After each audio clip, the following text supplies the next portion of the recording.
Hello everybody and welcome back to the Chatterbox. I am Mad Chatter, your host for tonight. Well, actually, of course, for all of eternity. Welcome back to another live gameplay playthrough. It's gonna be a chill stream, and let's see, we got four. Oh shit, we got 5 people up in this place. All right, cool. Show yourselves. Don't be shy. Feel free to mingle in the chat. Let's all get to know each other. Hey, as always, Mandy Mortem. It's good to see you here. Thank you so much for swinging by. Hopefully you all are enjoying the summer as much as you can. I know some of us we gotta quarantine. Some of us, we gotta social distance. We all got to. But yeah, hopefully you're all doing well. Mandy Mortem says, "Oh my God, you're so close to 1K subscribers." I know it's crazy. I'm so excited, and the Paranoid is in the house. What is going on? Yeah, no, I'm really stoked about almost reaching 1,000 subscribers, and you know what? Couldn't do it without you guys. Couldn't do it without supporters like you guys. It's been quite the interesting journey. I'm approaching 2 years pretty soon, and honestly, it went by like nothing. It went by so fast. But yeah, no, it's I definitely learned a lot along the way and things like that. So, but yeah, no, it's been great. How are you guys doing though? Hopefully you guys have been enjoying summer a little bit more than I am, or... Let's see, we got 4 people up in this place. Don't be shy, people. I don't bite much. Yeah, but for tonight, if we might as well get into it, we're gonna be playing a game called The Letter. It's a very interesting game. It's actually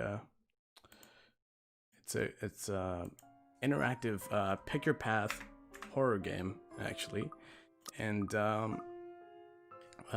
basically what the deal is, it all centers around this this cursed place called the Ermengarde Mansion.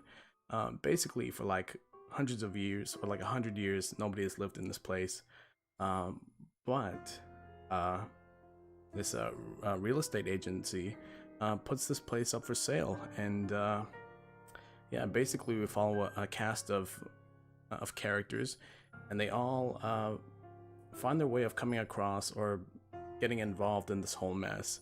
And oh, look at this. Okay, the hero Ask You is in the house. What's up, buddy? Good to see you. I saw that ramen that you posted a while back. That shit was lit, man. That is just like straight up fire, bro. Paranoid says, "My summer has been alright. Thank God my baseball season didn't get canceled." Yeah, man, but like I heard something though about the some weird things like with the MLB or like for people who paid for like season passes and stuff like that. Like they were putting people's like cardboard cutouts in the stadium and stuff like that. Like I don't know what the whole deal was. I think I was talking to Weekly Creeps about it, but it's crazy. Hero Ask You says, "Oh man, it tasted fire too. I imagine. I bet you're a beast of a chef, my dude." But yeah, look, hold up, we got 8 people up in this chat. Damn. So yeah, wow, I didn't expect so many people to be here so soon. You know what? The more the merrier. You know what? And it's always great to meet new people. So all y'all, you can mingle in the chat. You know, I'm just gonna be chilling out playing this game. It's gonna be pick your path. So who knows? Maybe if we come across some important decisions, might need you guys' informed decision. So yeah, Local Legends Burton, what is going on? Oh, he says, "Oh hello, my birthday is Saturday." Oh shit. Yeah, man. Oh, happy, actually, I'll be sure to wish you a happy birthday on Saturday, but, I guess happy birthday in advance, since we're here already, so, yeah. So, basically with this game, we play as different characters and things like that. The first section of the game we played as Isabella. She's a real estate agent, and she helped sell this mansion, the Ermengarde Mansion, to a wealthy couple, the Wrights. I believe it was Luke and Hannah Wright. And so at this point in the game, well, They've already started moving in, and now they're talking about possibly having a family. The last time I streamed this game, it got flagged or reported for some copyright material, so we kind of bounced a little bit ahead in the story. So for those of you who saw the stream, the last stream that got flagged, you'll know what's up, but I kind of gave a brief summary. So, but yeah, right now, Hannah's kind of proposing that they start a family, which I don't know if starting a family in a haunted house is a good idea, but they seem to be the skeptical type. But yeah, for all of you, just wanted to check with you. Let me know if the sound is balanced all right. If you want me to like adjust the audio levels and stuff, just give me a heads up. But let's see what happens now. I wasn't being serious. It's not something you take the piss out of. Having a kid is a big responsibility, Hannah. We've talked about this, haven't we? I'm not ready to be a parent. I'd probably end up killing the little brat by the week's end. That's hilarious.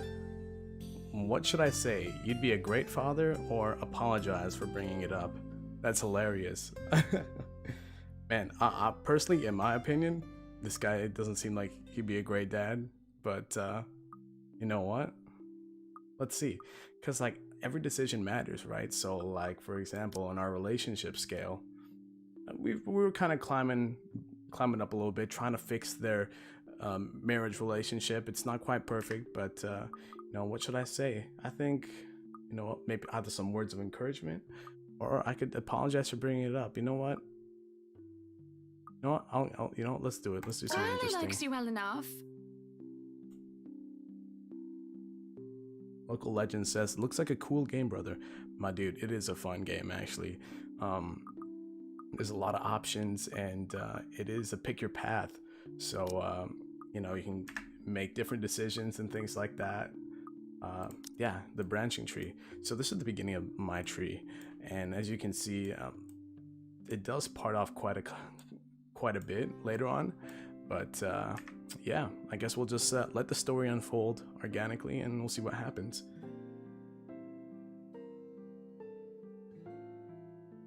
Sometimes it is cute when he denies having a soft spot for the little girl. But then sometimes it's sad, and it makes me wonder what happened to make him think so poorly of himself in this regard. Yes, well, it's Kylie. The tyke likes everybody, and, on the off chance she doesn't, likes them well enough as long as they buy her sweets. And sure, that kid is great, but if I get tired of her, I can ship her back to Sorry about that, her guys. father at the end of the day. Having kids of our own will be a whole different monster entirely. I don't know, this is kind of true though, because like, you know, like people say like, oh, the kids are great and stuff like that, but like it's fun babysitting a kid, but like when you gotta take care of it 24/7, because like I get to be the cool uncle. I get to like play with my nephews and nieces for a bit, and then I can send them back away. But being a parent, it's a whole other thing. So, oh snap, only got 4 people in here, but it's all good. It's all good. I've never heard him talk about his father in anything but a business context. I recall Damien Wright kept hearing about him from my father, even before I met Luke. The business world praised him for running a tight ship, all until one mistake led to a great loss for the enterprise. It was then that news of Luke Wright, prodigy's son and successor to the old man, started to show up, and he aided in its recovery and growth up until the Great Recession. I'm getting a bit off track. Regardless, I have never heard him talk about his father like one would talk about family. I think you'll be a great father. Paranoic says, I'm still here, so don't worry, it's all good, man. You know what, I'm just here chilling out, and if you want to be part of the journey, I much appreciate that. I'll enjoy good company, no matter how large or small the size, so thanks for tuning in, guys. There's a smile, no matter how half-hearted it may be. I do really think that. He might not be a good, honest man. Part of me knows that, though I try to silence it. but I know Luke well enough that he'll be a better father than either Damian Wright or Henry Evans. I love my father, but he never had the time. If it is any consolation, I think you'd be a decent mother. Nice. On the other hand, I have never heard of his mother. A silence settles, both comfortable and uncomfortable. There's a familiarity in each other's company, despite the awkwardness that had transpired. I'm tripping over my words. It's been a while since I've read live, guys, so defenses and masks down. Without anybody else looking, we're both together and alone in this quiet.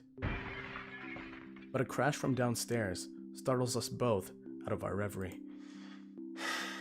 Luke lets out a heavy sigh before coming up to his feet and straightening his jacket. Oh shit, he's probably pissed. Like, they probably, like, damaged one of his, like, expensive-ass ornaments. So, shit. I'll have to attend to that then. Be good, darling. And watch out for your blood pressure. He gives me a kiss on the cheek before leaving, while I lay there in a daze. Alone, as per usual. I really should be used to it by now. Yeah, so because he's always away on business trips, right?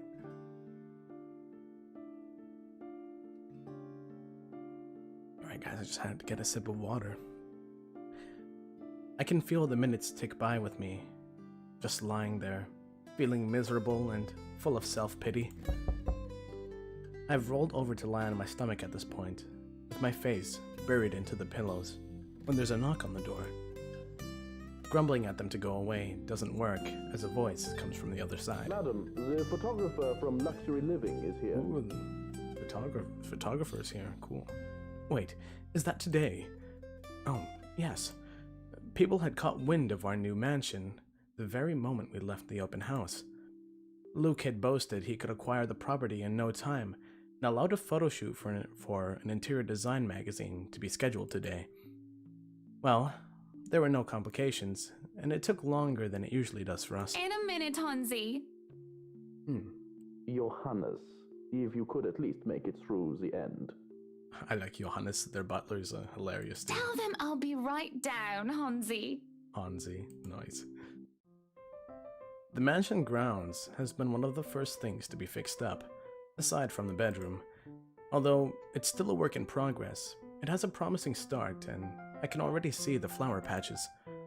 Luke's favorite daffodil stands out easily, having been transplanted from the pots that used to litter the rooftop of our penthouse. Why, if the moving crew thought that Luke was being hard on them, they clearly didn't see the landscaper on his way out. The man looked like he was ready to faint, and Luke seemed ready to kill him by the end of their discussion. Local legend Burton says, yeah, I'm also still here. No, I appreciate it. Thanks, guys. Oh shit, look who we got here. It is in the gardens that I see him, standing near the flowers in quiet admiration. He is hard to miss, the hulk of a man that clearly did not belong, and a big backpack and suitcase he has with him makes him look much larger. It's all about that BBC got that big black camera. Shit. Oh my god. It is a particular sight, seeing someone who looks like he does, handling little, delicate things with such care. Don't call that thing little, that's a big ass lens you got there. He looks up from the gardens and does a double take before a friendly face replaces his serene expression. Miss Wright, yeah? Hi, Zachary Steele here from Luxury Living, ma'am. Hope you weren't waiting too long. Oh, and just for context, actually this guy, Zachary, is friends with Isabella, like the realtor who sold the property, and yeah, this guy, like, Hannah's husband, call him the N-word in it. Yeah, that was pretty bad and awkward. I was never expecting that. Like, you can see it in the other playthrough. It's so crazy. But it looks like you're still moving in, huh? Thought for a second there my calendar was wrong and I came here too early. You look familiar. Have we met? Yeah, this guy's like the most punctual black guy I know, man. We always run on our own time. I have a very wide social circle, so everyone looks familiar at one point or another.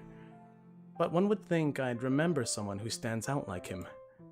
The struggle to recall must have been evident on my face as he quickly and kindly answers my question. Oh, I was with Isabella, your estate agent, when she had the house blessed. Oh, yes, that's right. Small world, isn't it? Should have known you were Miss Right. The one and only. Oh shit, she blushing. Oh, say what? Welcome, welcome to Maison de Right. Maison de Right? Okay. And yes, we've been in the process of moving in as we were delayed, but it won't be a problem. They're just adding a few things here and there, and you should still be able to do your work. Where's the rest of your crew then, Mr. Steele? Zach is fine, please. Mr. Steele makes me feel like I'm a mascot for a cleaning product. Anyway, I'll be your one-man crew for today.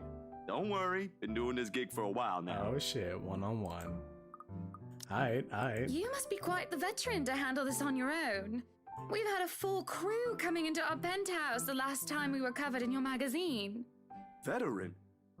Oh, your words are too kind, Miss Wright. Oh shit, look at that, he blushing too. Hana, Oh, Hana, oh shit. if I get to call you Zach, you have my permission to call me Hana.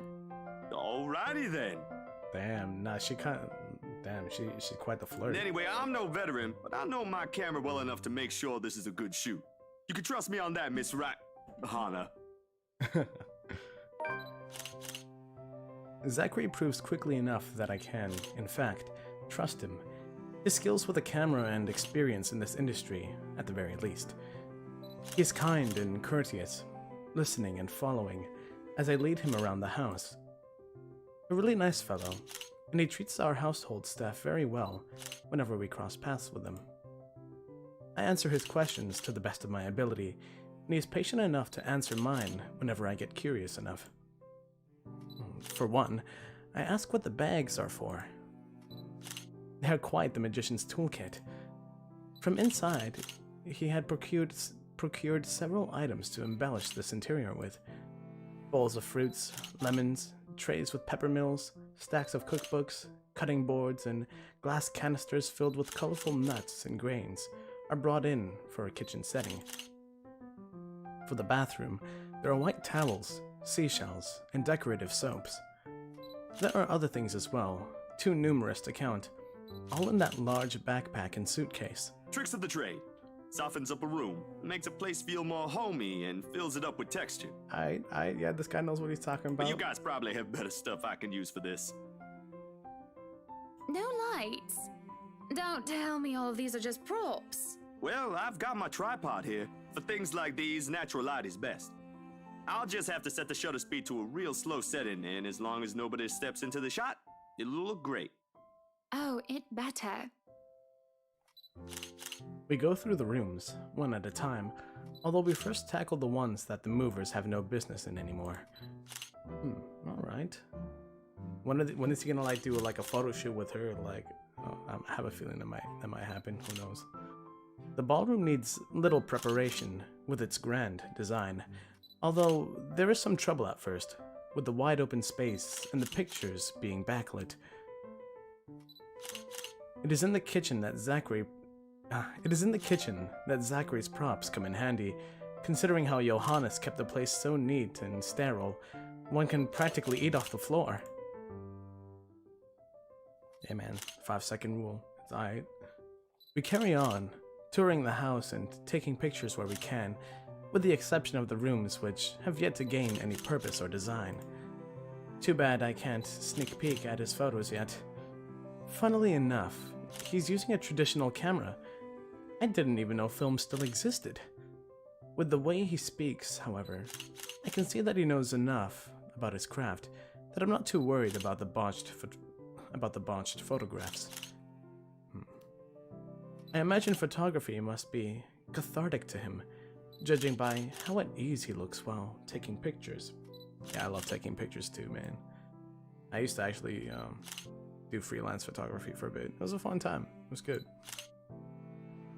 There are small snippets of conversation in between the clicking off the camera.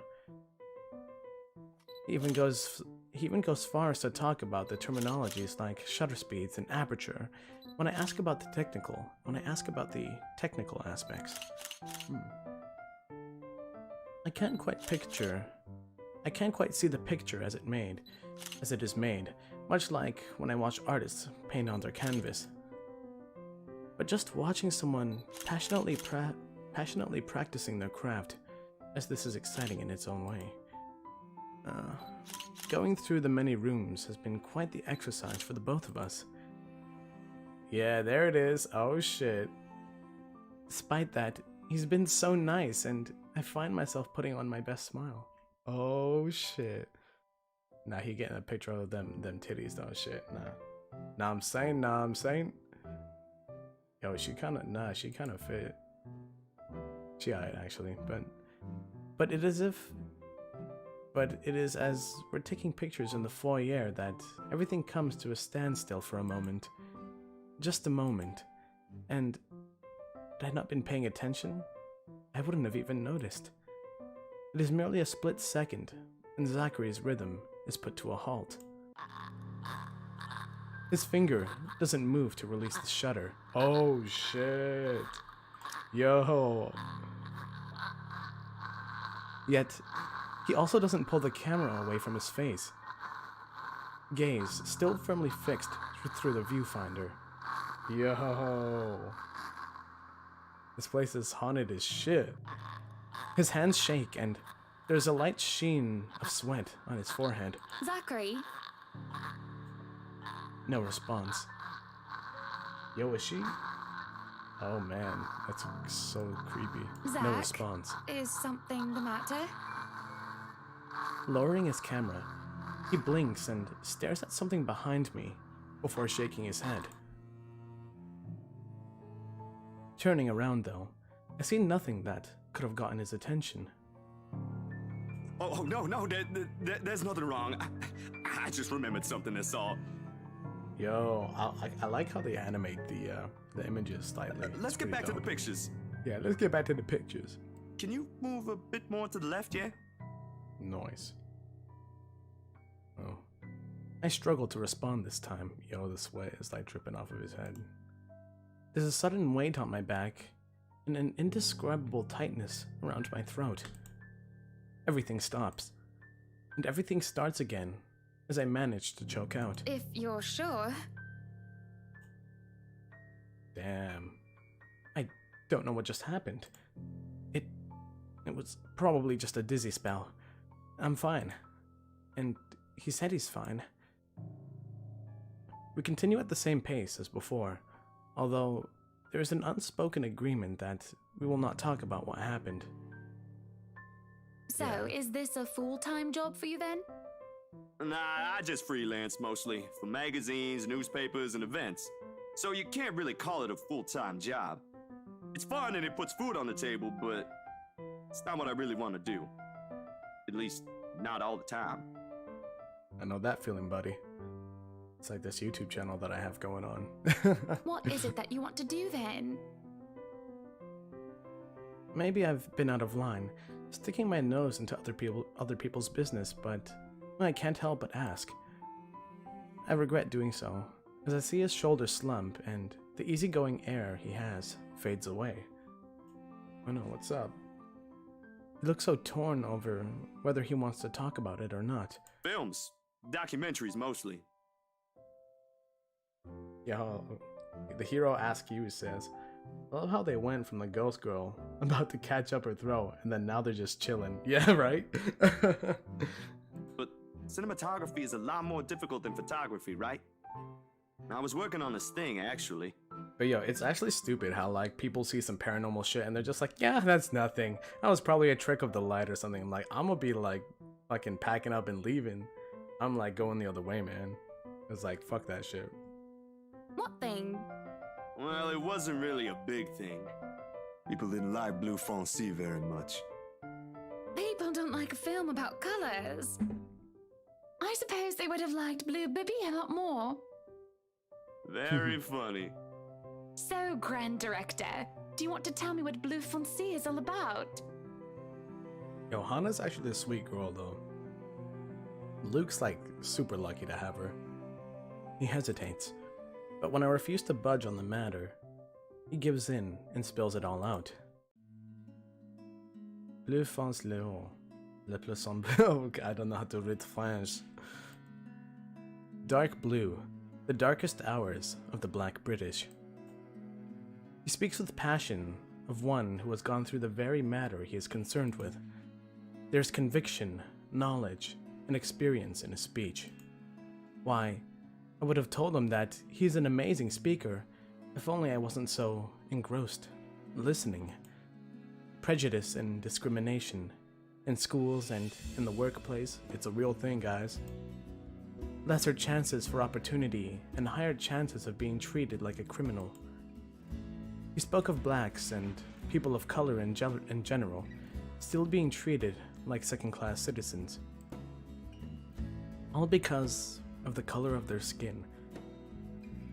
Facts, bro. Facts. It is all just positively riveting and sad. It comes to a point wherein he soon loses steam. He looks abashed, realizing what he had just done. Sorry, I just got so carried away and... It's fine. It is really so fascinating to watch people talk about their passion after all. You should see how your eyes light up when you speak so fiercely. Yo, I can't ignore the fact that she's been hella blushing talking to this You dude. do have very beautiful eyes. Yo, what? Uh-huh. Thanks, I guess. Bruh, he wants that BBC. All I want to say is that I understand where he's coming from. But I really don't, do I? I was born with a silver spoon in my mouth, and I've lived a charmed life. It hasn't been perfect, but the difficulties I've been through pales in comparison to what others experience on a daily basis. I certainly don't know how I would have faced it were it any different. Would I still have met Luke, and would he still have loved me if I was any lesser? What was your home like? These things you talk about, it sounds like you've... Well, I don't mean to pry, I mean. Oh, she prying. She wants to know everything. Live with my older sister and my grandparents. We had a shop selling all sorts of things below our flat. And well, I was one of the few non-white, non-British students in class. I didn't get pushed around or anything straight up. Even then, I was one of the biggest kids around. But a pencil and notebook would go missing, you know? Oh, that I knew. Children can be so cruel at times. Of course, it might be a slightly different story when you have personal guards, and the stolen item is not a pencil, but an expensive heirloom. Oh shit. So what about you? How you liking your new house? It's pretty impressive. It's impressively creepy. It's nice, I suppose. Yo, I don't know, man. People be like, You suppose? Not big enough? oh shit, not big enough. You want something bigger? Hey girl, shit. No, oh, don't be a bully. It's just that. I understand if you don't want to talk about it. Yo. I was a little girl, all dolled up and treated like a fragile porcelain, with nursemaids waiting to me, hand and foot. All the material possessions anyone could ever want, I could ask for on a whim, and it would be handed to me just like that. But I barely saw my parents, just goodbye kisses in the morning before they went off to who knows where they needed to go next. I saw them more. The hero asks you says, LMAO, yeah, bruh. It's true though. I mean, I can't help it. He's got a long ass lens on that camera, so shit. I saw them more often on the telly or in the papers than I ever did in person. That's sad. I remember my old house. It was a lot like this one. That's why you don't get a big ass house, because it just reminds you how lonely you are even more. That's why, because I growing up, I don't know, I had a relatively, I grew up in a relatively large house, and I wasn't really hot on it. I like a nice cozy place. I don't know.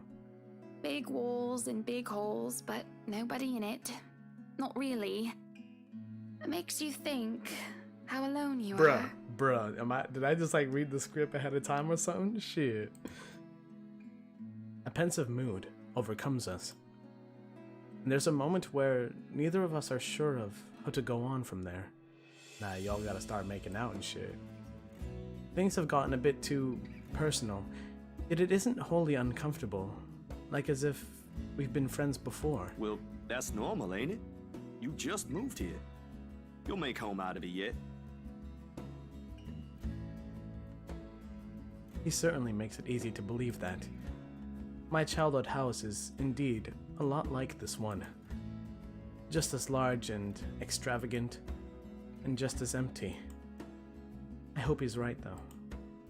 So, Monsieur le Photographe, you've covered the one and only Ermengarde mansion. Oh, Monsieur le Photographe. Oh, oui, oui. J'étais mon ami. What's next on the agenda?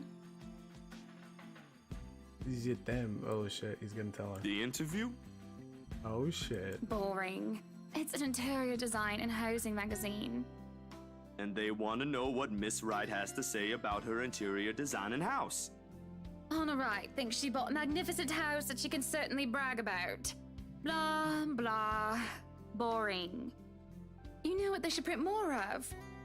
I watched an interesting documentary the other day. Bleu Foncé, the darkest hours of the Black British. I recommend you watch it. Yo, she plugging his shit, man. Yo, that's a G right there. Those are the things that people should know about. What do they care if I use a purple or green bowl of fruit in my kitchen? Yeah, she seems actually kind of relatable. She was just happened to be born into a rich family. People, right? Oui. People are shite. Shite. Oh yeah, people are shite indeed. What do you think? Do I look good with this angle? Ooh, she propping them titties up too, shit. Alright, I'm getting carried away. Forgive me, guys. I strike a pose while he's being busy, looking taken aback for a moment, probably not expecting me to just go and say such a crass word. But he recovers quickly, and after snapping a few shots, he grins. Yeah, vous êtes belle. You want copies of these ones? Yes, please. So, the big boy knows French. Oh shit, look at that, she blushing and shit. You must have wooed a few ladies. Unless you're into gents. Oh shit. Either way, French is, after all, the language of romance. Yo. No, I don't know about quoting fancy poetry. But I've made lunch for a girl before, and they did like that fancy French cuisine. Can you cook your best? I can cook just about anything as long as I know the recipe. C'est magnifique. Oh shit, damn, this chemistry like is brewing up and shit. It's been too long since I've had a nice and proper chat with a good friend. Oh, are you sure it's just a good friend? I don't know. No, Lee is certainly not a good friend. And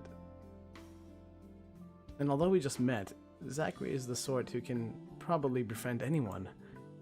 He's just a comfortable person to be around with. A bit too comfortable. Oh shit. Oh shit. Hey man, she about to get jungle fever, know what I'm saying? Shit.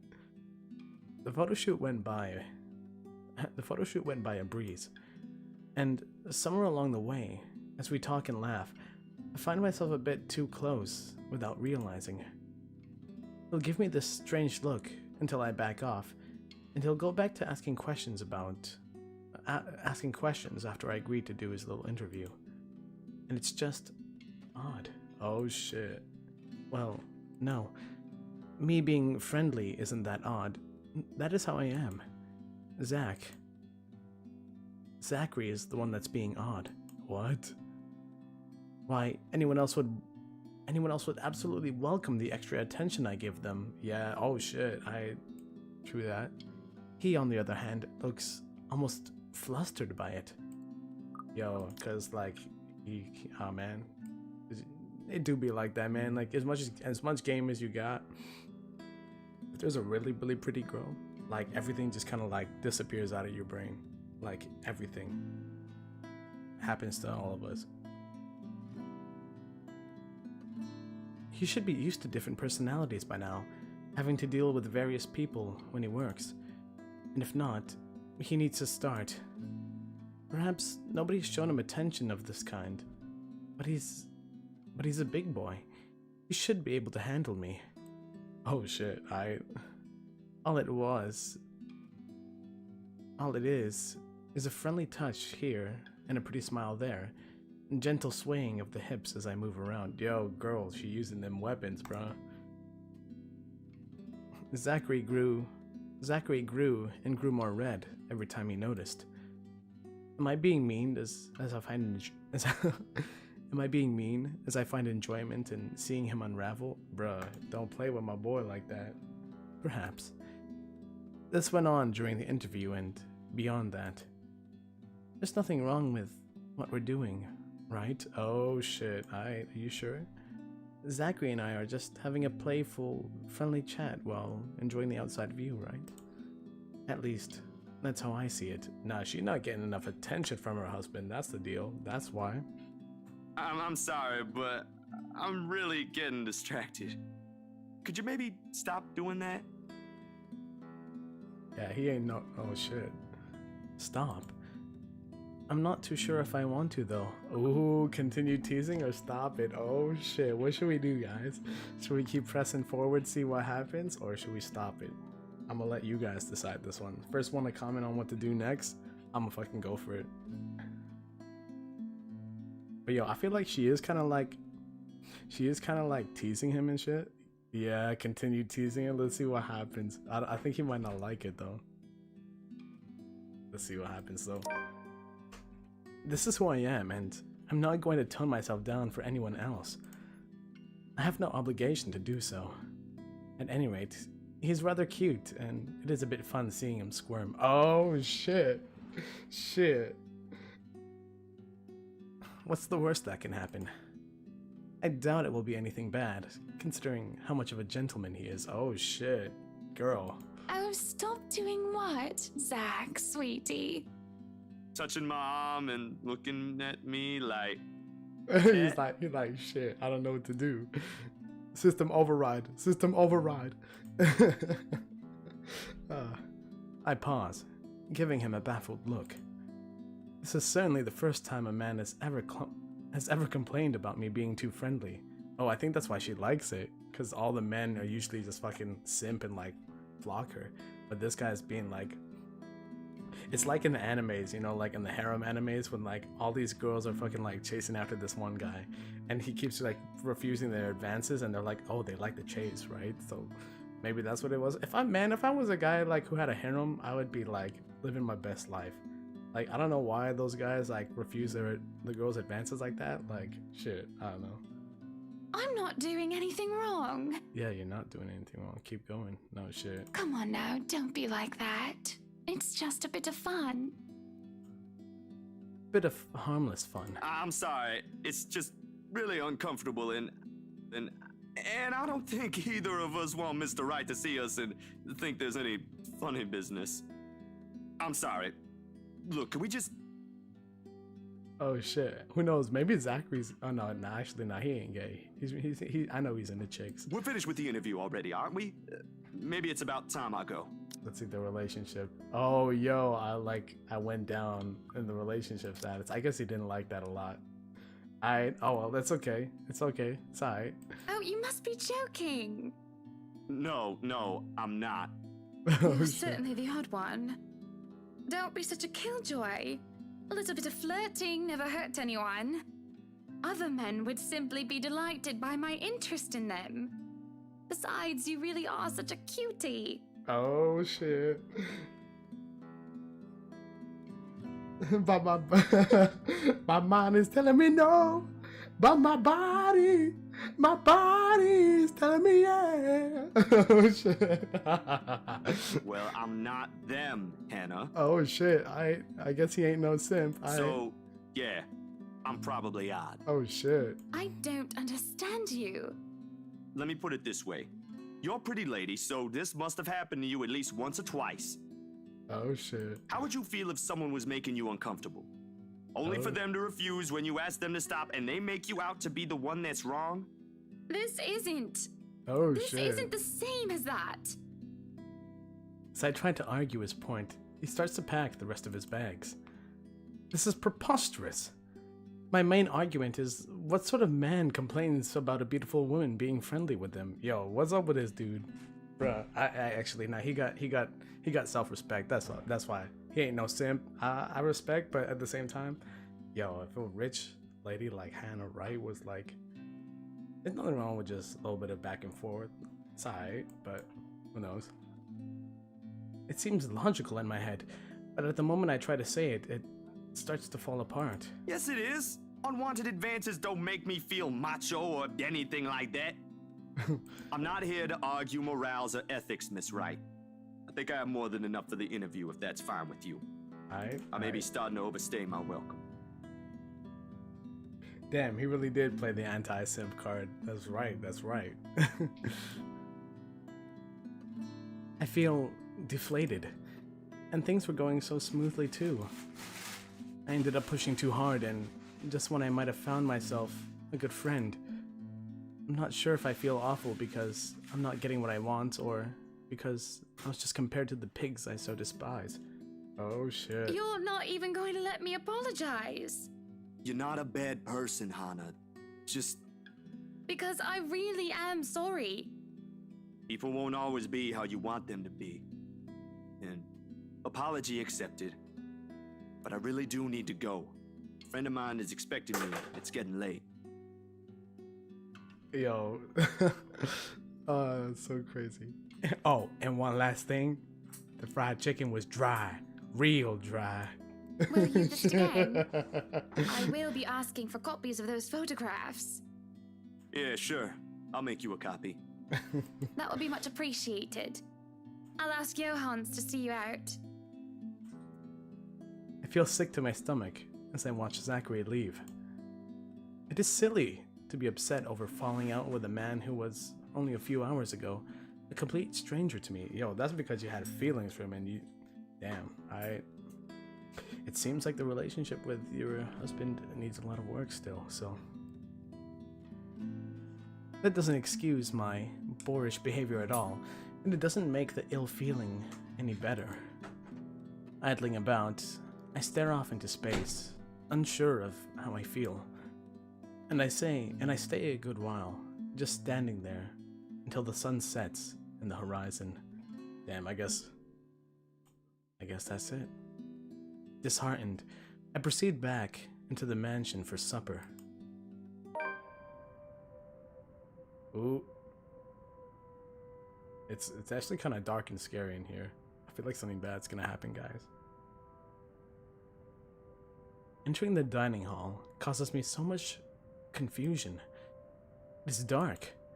For a moment, I thought the electric work is not...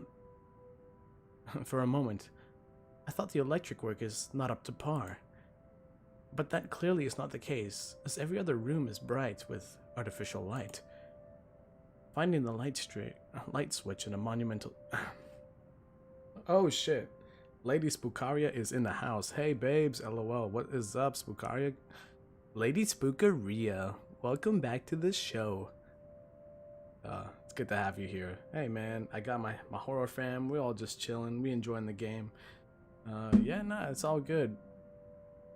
Finding the light switch is a monumental task, considering the size of my unfamiliarity with the room.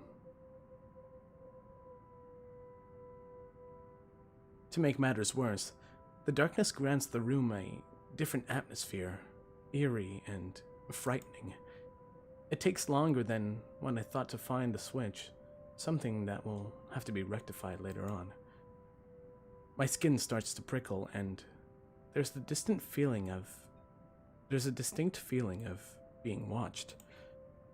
It unsettles me, and only spurs me on in my search.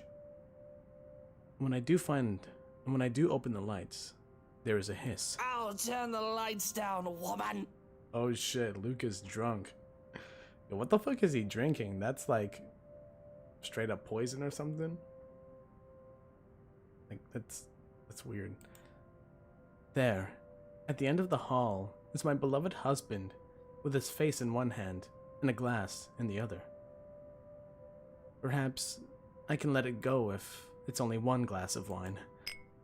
However, I I can feel myself go livid after seeing the toxic green liquid gleam mockingly at me. Oh shit. Luke, what? Are you drinking absinthe? Yo. You know what the doctor said.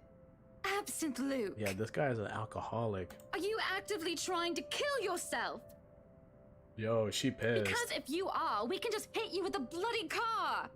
Honeybee, Buttercup, not too loud, please. Besides, it's Lelouch, not too strong. Just hair of the dog that bit me. Helps with the hangover, dearest. Jesus, this guy got a problem, You man. drank? When? This morning, love. Don't be mad. I just needed a few drinks, having to deal with those simpletons. Yo, I don't like this guy. Yeah, damn, Luke is going hard, man. And maybe I had one too much.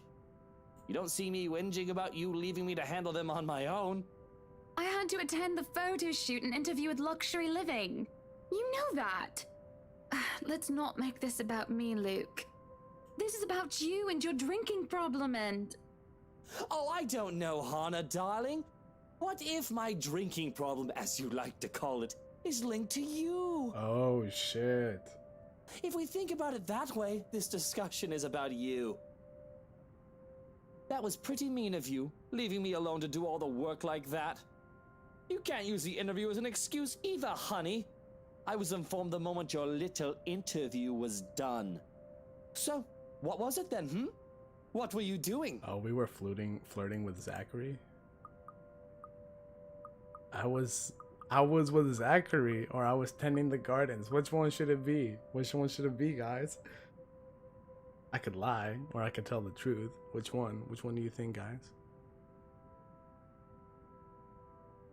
I was with Zach. I think honestly, cause like, Johans is probably like watching everything they were doing. So yo, I want to say I was with Zachary. I was talking with Zachary, the photographer for Luxury Living. I have no reason to tell lies. It's not like I'm guilty of anything. But as Luke's expression turns, he makes me feel like I am actually to blame for something. He has a way of making me laid bare with just a look. That had really struck me when we first met years ago. That giant Negro? Bruh, don't say that again. Cause this guy said the N-word like last time we played. You Shit. were having a secret meeting behind my back and it was with him? What are you implying? I'm implying nothing. I'm Jesus. just worried. You know better than to trust those media types, Buttercup. Bro, this guy's a straight up He racist. must have been really friendly to occupy your time like that. But all he's looking for is his next big headline. He's a photographer for an interior design magazine. Doesn't matter. You let one little thing slip, one wrong move, and it'll blow up in the telly in the morning.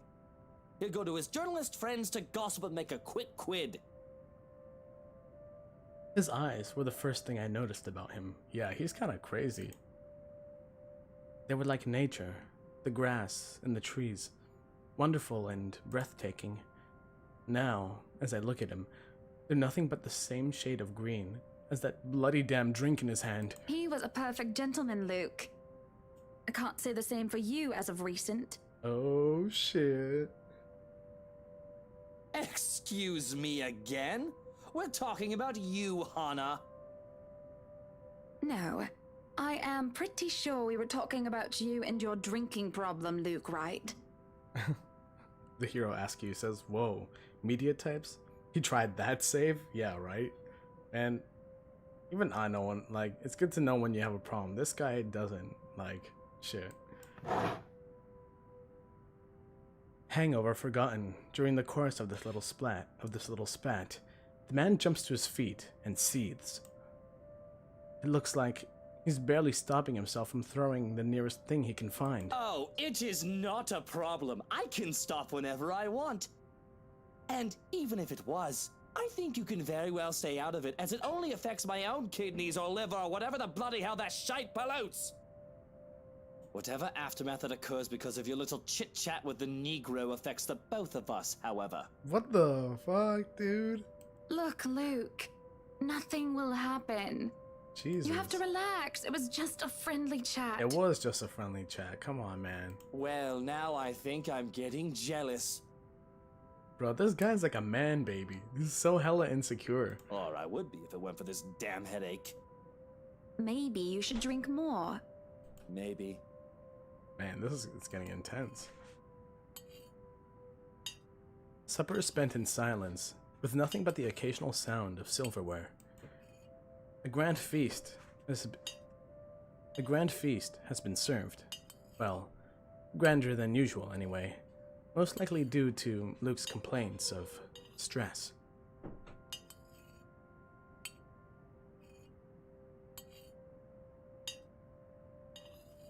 Oh shit, the food looks so good, and that's all drawn. This is all hand-drawn, guys.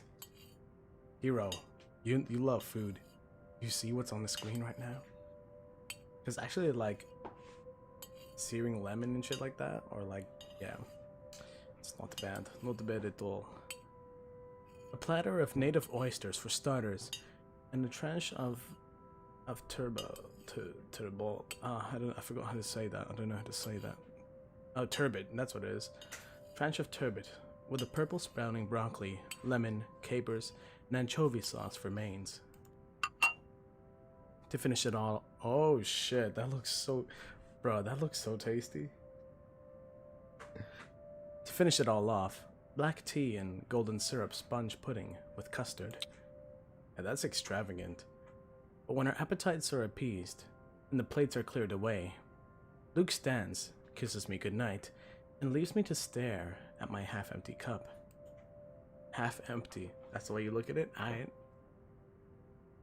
Lonely, in the lull of the night, I sit, in a house too big and too empty, foreign and unwelcoming. Even with its warm tone and homely decor, it feels cold. There's no need for tears, however. I know I can get through this, like every other obstacle I have faced before. This is a minor setback in what I hope will be a long and happy life. Oh man, you guys got work to do. Y'all need counseling. To remind myself that this place is for Luke and for our future children fills me with renewed vigor. Besides, it looks like someone is having a cry already. Yo, what is out? Baron von Pasta says, "Sup weirdos, sup bud, how you doing? What's going on? Welcome to the Chatterbox." Ooh, looks like actual sup is happening. Yet, yes, it was. We just finished though, and now there's the sound of someone crying in the corner. The wailing is far away and muffled, yet at the same time, it shakes me to my very core as I hear it. As if the suffering is just standing right beside me. Hearing it sends a chill down my spine and makes my skin prickle with goosebumps. Who is that? Curiosity. Yo, bruh, I'ma save real quick. Curiosity sinks in as I follow the sorrowful sound into the kitchen and into the wine cellar hatch. Hello? Is anybody down there? Bruh. I am curious and concerned, but there's no way I'm going down into a dark and humid underground. I'm not as enthusiastic as Luke, who considers himself quite the connoisseur. However, I also cannot bring myself to go to bed with this racket going on. Lady Spookaria says, "It is me crying when Hero doesn't share his food with me." Yeah. Har har har. Legit though. Hero's got some good looking food, not gonna lie. If it is one of the household help, they will surely need some talking. After all, this wouldn't be the first time I've gone and found one of the maids sobbing their eyes out over one thing or another. As professional as our staff are, they are still human. More often than not, It was either Johans or I who'd calm them down, who'd help them figure out. This crying is distracting me. Figure out how to go on about things. Unfortunately, I am not in high spirits right now, so I'm not as wholly benevolent. So I will open the hatch or call him out. What do you think, guys? What should we do? What should we do? I want you guys to be a bit more involved this time. What should we do?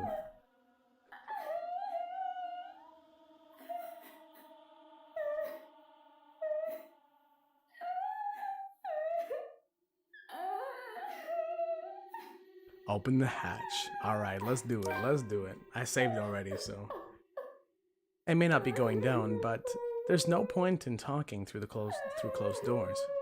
Or hatches, in this case. The thing refuses to budge at first, until there is a soft click, and it easily swings free. As I lift up the hatch and look down into the cellar, a sense of uneasiness washes over me. Bruh. It isn't just the sudden onset of vertigo and nausea, but also the darkness. It's suffocating. And as I look down, it feels as if it's looking back at me. I worry that something will suddenly pull me into the deep. I can hear her whispering, "Help me," calling for me. She wants me, needs me. She wants to drown me, pull me down, and suffocate me in her embrace until I sink to the bottom. A deep abyss awaits, inviting yet foreboding. She's calling to me from in there, isn't she? And I do want to help. I do. The shadows threaten to creep out, and a feeling of apprehension keeps me in place. Already, it paints the room in a darker light.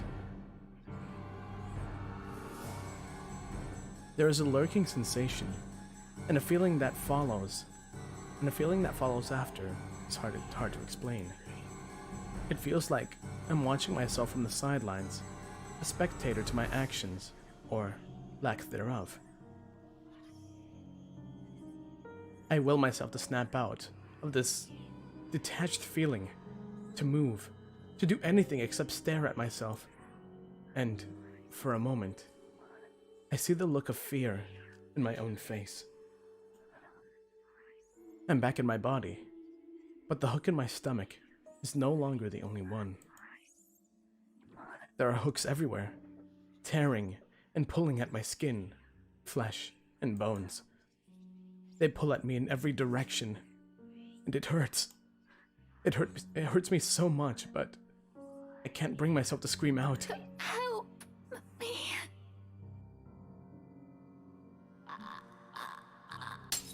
Yo,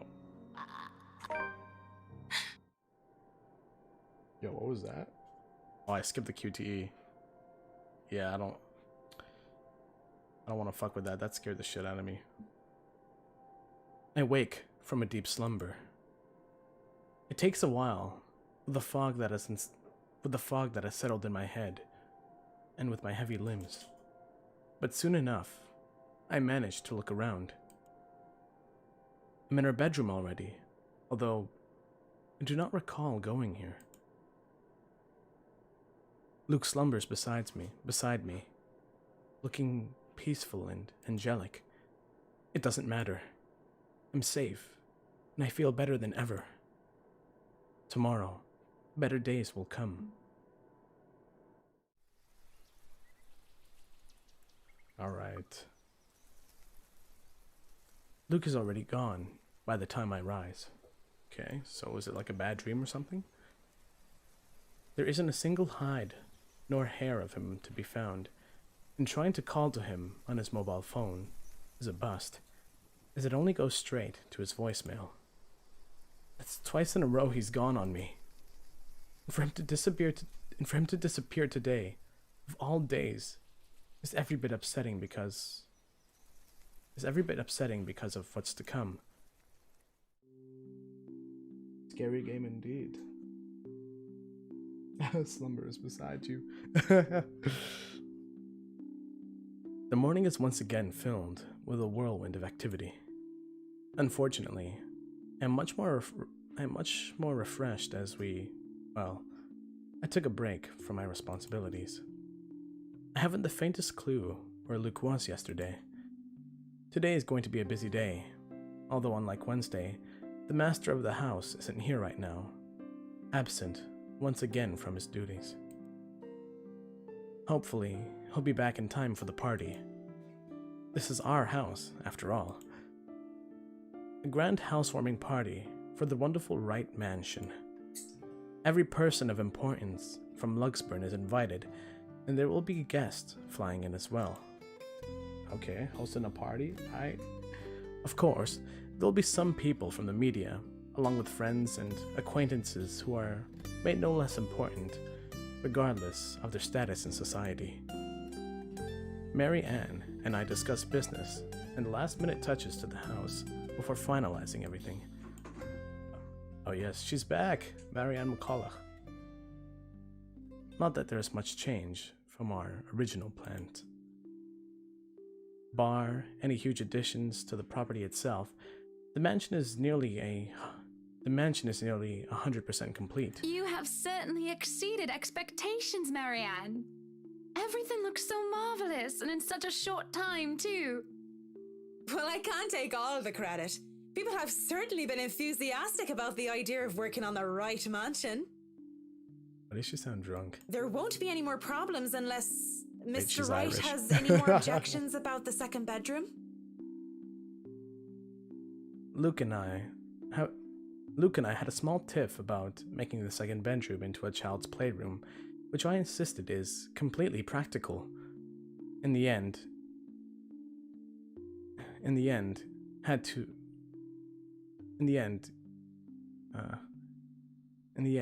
acquiesce. I didn't give him any choice in the matter. I even bought this wonderful wooden crib from the antique store yesterday, including some toys. Acquiesced, I think that's what it was. Sometimes I forget how to pronounce words. Happens a lot. Just in case anyone brings their baby, of course. Besides, we have little need for actual guest rooms.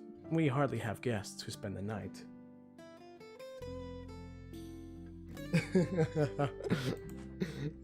Baron, fucking hilarious. Baron comments, he's quoting me. Oh, she's Irish, so she must be drunk, eh? Hashtag cancel chatter. Hey man, I work with Irish people and they live up to their reputation, so.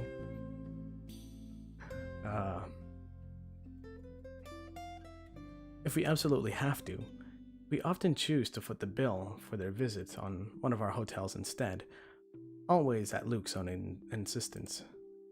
And on the off chance that we actually let someone stay, the bedroom in the opposite wing is still up to the task. Slumber Reed says hello, what is up, my dude?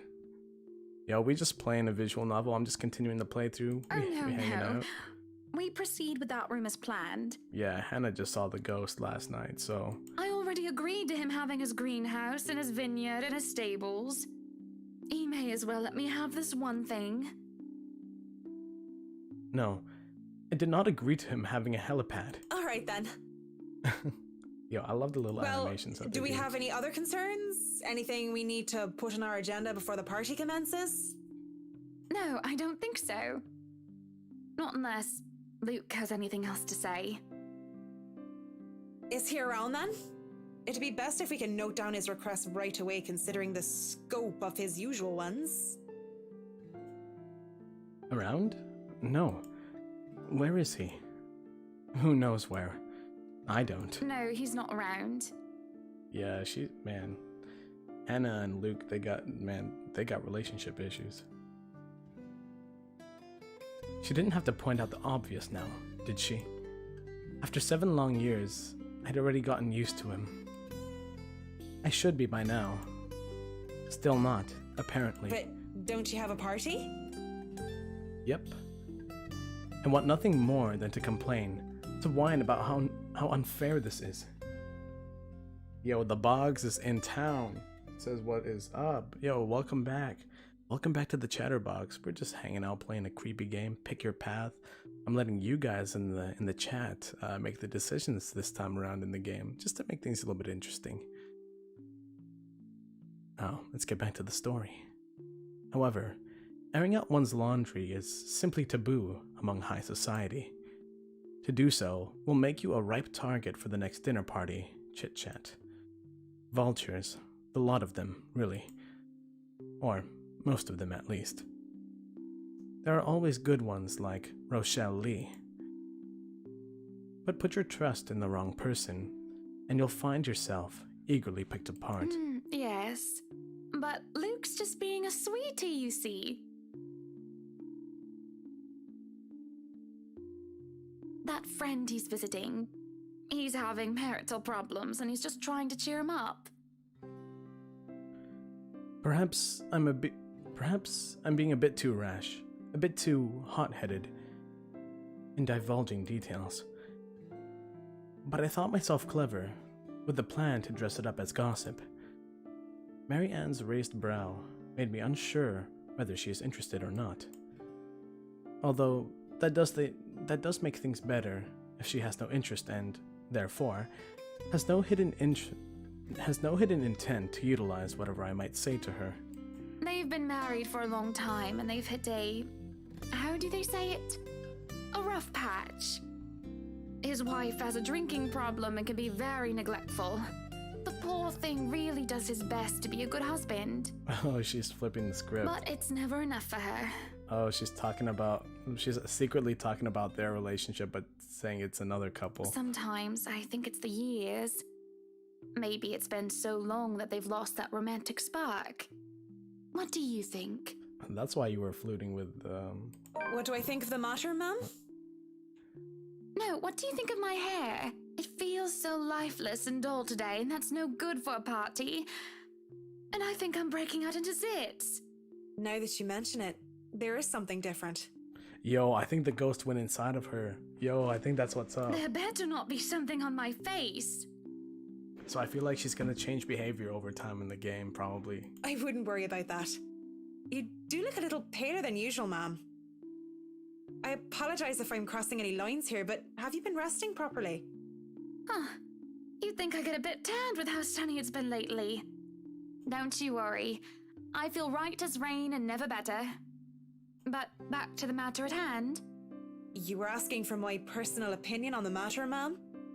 Do you want me to be honest, or... Do you want her to be honest? I don't know. Be honest with me? You know what? Let's say be honest. What do you think, guys? I think if she wants to get the real answers, honesty goes a long way. What do you think, guys? Should we say I don't know, or...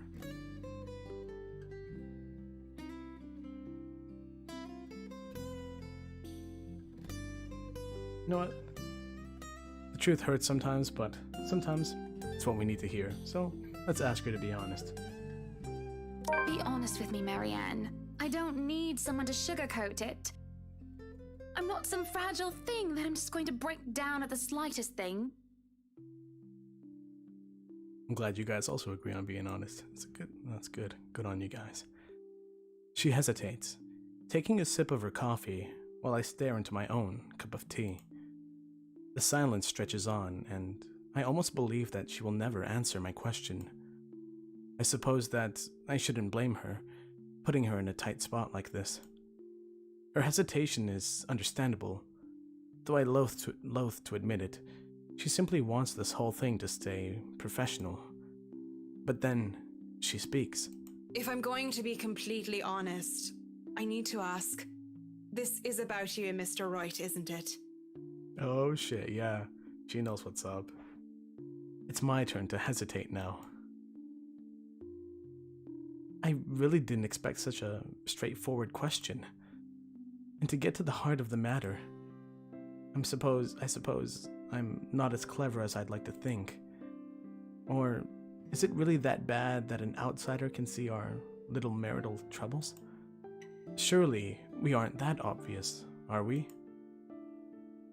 We've put up the act for a perfect couple of years, although it hasn't always been an act. Marianne is just more keen than the average person, of course. It is a necessity to be her career, and she's been working so closely with us. Yes, that's it. Suppose it is. What would you tell me? Then, I tell you it's none of my business. I tell you that I don't want to meddle. But if the troubled husband with the neglectful wife asked me for my honest opinion, I'd say that he shouldn't base his happiness and his self-worth on someone else. Someone who won't even give him the time of the day. Maybe he should try being independent for a while. See what it's like when he isn't trying to please someone else and doing things for himself. Everyone's supposed to be their own man or woman, right? A bit of breathing room never hurt anyone. Boy, a bit of breathing room never hurt anyone, right? I love her fucking Irish accent, it's hilarious. That's just my 2 pence worth, of course. So you're saying they should divorce? Ooh. Nothing as drastic as that.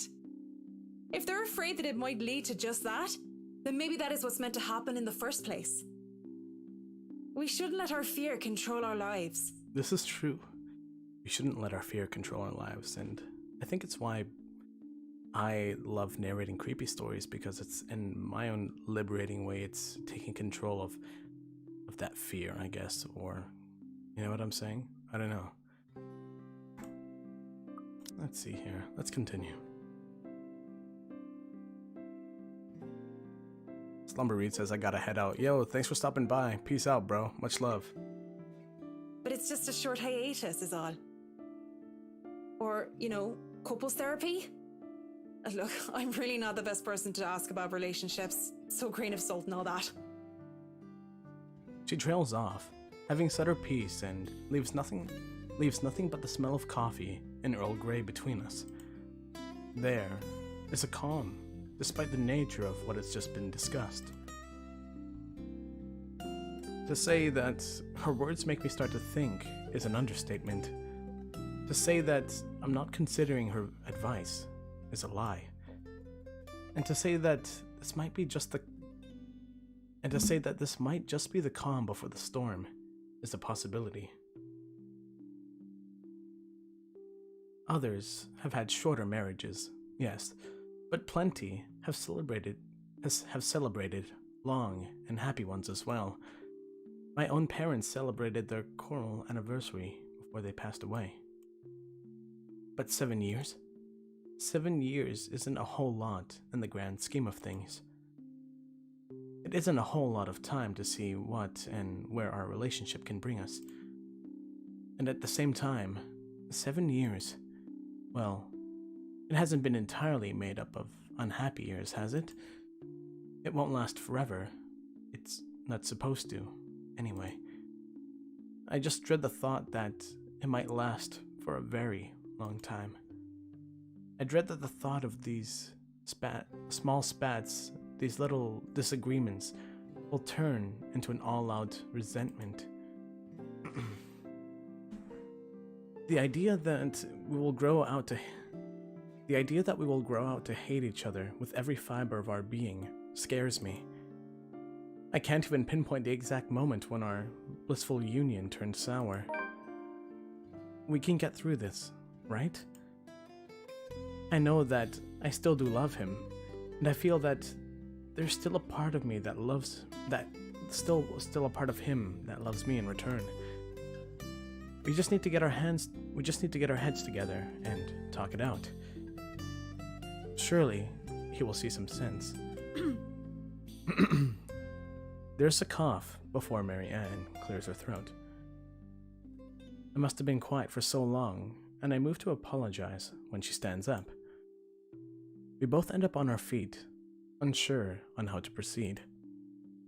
Some sort of awkward shuffle occurs as we decide whether to sit back down or not. I really should handle what's left of the work. You won't be attending the party? Oh, you really must, Marianne. Yeah, you gotta make it to the party, fam. I'll try to stay and chat. Maybe grab a few bites and a drink, but I can't be around for the entirety of the event. My apologies. Yeah, she knows that she can't go and have a drink because it's never just one drink when it comes to the Irish. Busy, busy, busy.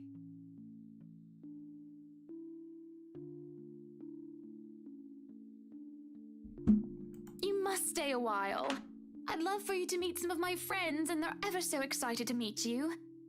You need to say hello to the Lees, at least. If it wasn't for them, I'd never even heard of you. We'll see. So, if I can be excused? Certainly. You'll have to excuse me as well. I must attend to the party before any early birds arrive. Because, believe me, they will throw a fuss if things aren't ready, even when they're not supposed to be here until an hour later. Huh, it do be like that, I guess. The box says, 7 years is about the right amount of time for a mail-order bride to get whatever she wants via divorce anyways. Oh shit. I guess so. Yeah. And I've never heard those kind of things working out. I don't know. I like the music here. The scene outside is the scene outside the parlor is a great, organized mess. Aside from our own household help, we hired the service of the temp agency, which provides staff for Right Enterprise in the hospitality sector. Even our very skilled staff cannot undertake a party of this size on their own. Waiters, busboys, hostesses, and their staff captains move about in droves, carrying crockery and silverware, good for several dozen people, and then some. Chefs and bartenders tail after Johans, looking like scared little children as he escorts them through the kitchen and into the wine cellar. Yeah, the wine cellar is kind of a creepy place, I don't know. To peruse the stocks, to select what can be served at the party and what can be used for cooking. Schnell! We have a lot to do, and I believe we did not hire snails. Johans, the German slave. The German servant, more like it. Snails are for the dishes. This guy's hilarious.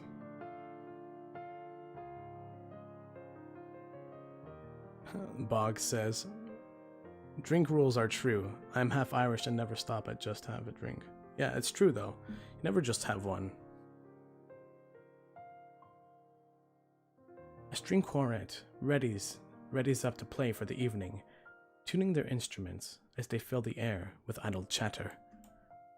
Was it not mad chatter? Shit, no, I'm just saying.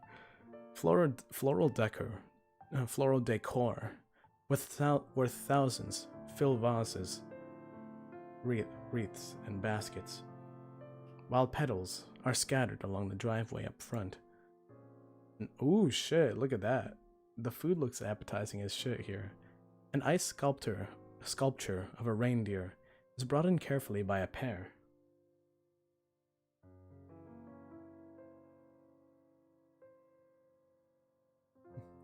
Boggs says, this front room reminds me of the house from the first Resident Evil game. Actually, kinda though. I do. It is followed by a simple cake. Just a 5-tier white chiffon. One with the white chocolate mousse, fresh berries, and a light dusting of edible gold leaf. I don't understand this edible gold thing. It's fucking weird, but whatever.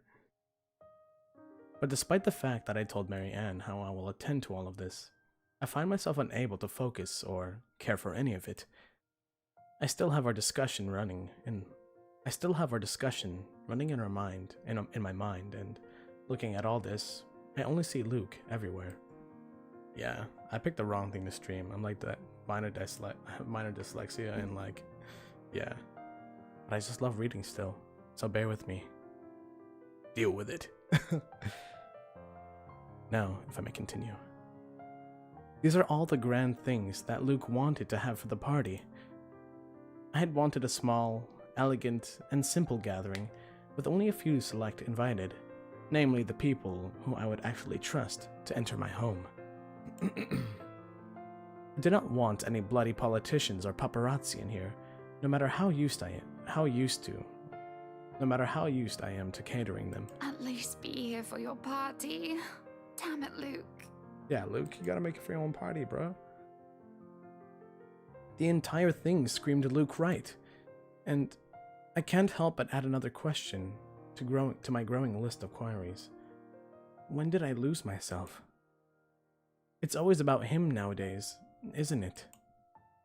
What about Hannah Wright? What about Hannah Evans? I used to be my own woman, who made her own name, her own career, and her own decisions. Sure, I was already a social butterfly, that I still am today, but it wasn't all empty, shallow gossip and sitting pretty. I also lauded for my knowledge and talent. Finance manager wasn't just handed to me just because my father owned the company.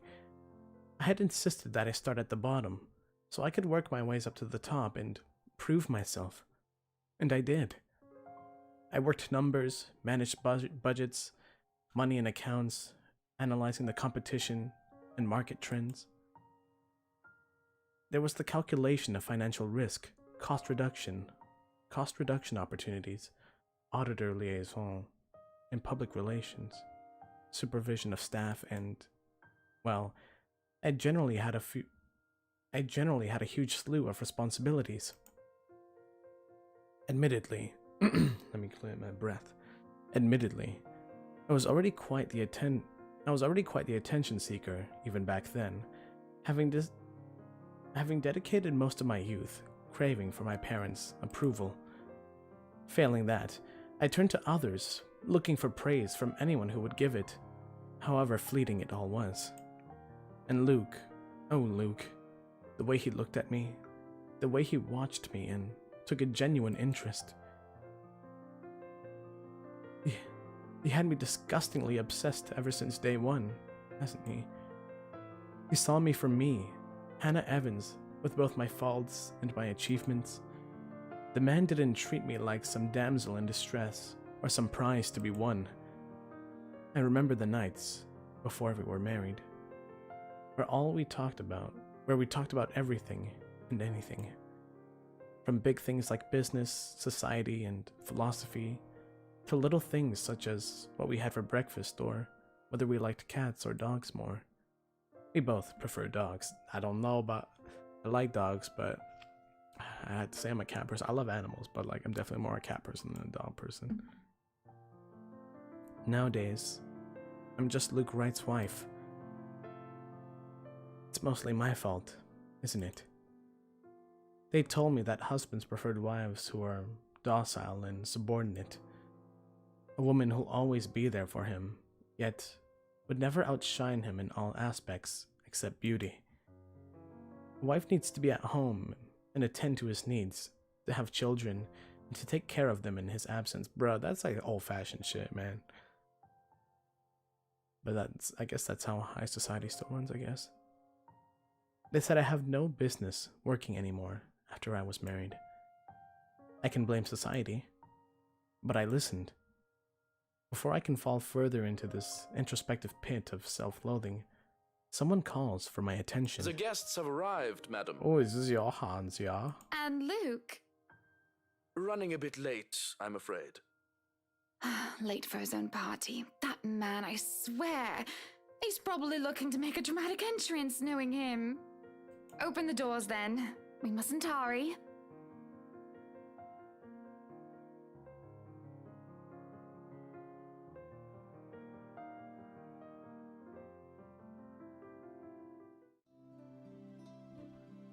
The box official says, anyone notice the correlation of damsel in distress to dissociative identity disorder?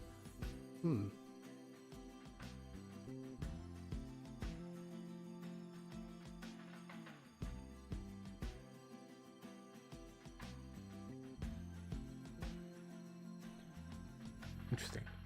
Let's continue. Cars line up the driveway, peppering the front of the mansion with vehicles of every kind.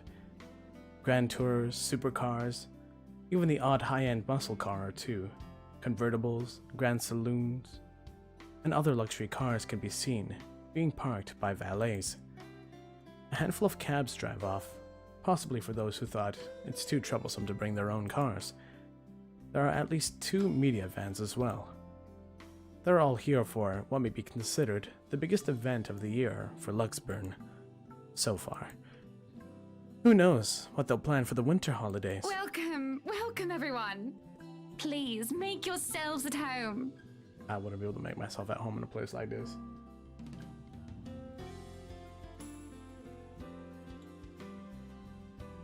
Some of the guests idle, enjoying the warm if not strange sunshine we are experiencing before gloomy skies inevitably return. They greet acquaintances and friends with warm smiles, others less so. From where I stand, I can see the hierarchy of power, the ties that bind these individuals here, whether through convenience or necessity. However, there are also few who are not here to further cement their current place in high society, such as that young man with his oriental air, ignorant of the looks he receives from women and men alike. Yo, it's Be Ash. careful with Shirley, all right? Ash is the private investigator, so I wonder what he's doing here. Oh shit! All the old cast is everybody's coming together now. Or that rose-haired woman talking on her phone, while she looks unsure of why she is here exactly. Yes, I'm at the party already, Mom. Yes, I'll say hi to her if I can. I see Zachary, the photographer, as well. Oh snap. He talks to a few of the other media crews with an air of familiarity. I was just here a few days ago, yeah. And the inside is huge, but the staff are pretty helpful if you get lost. And then, there are people like the chief inspector, this creepy guy. People who I can never be too sure about. People who stand on the border between being suspicious and being trustworthy. Thank you for the invite, Anna. Gross. Husband still missing, I see. Ew. I should be saying the same of your darling Rochelle, Lee. The doctors again? She told me she'll just be in the gardens.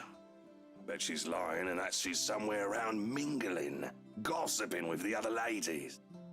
It's no offense, but that seems to be all you ladies do at these parties. Bruh, this... And aren't you gossiping right now? Yeah, right? Tell him. Yes, well, what about Luke?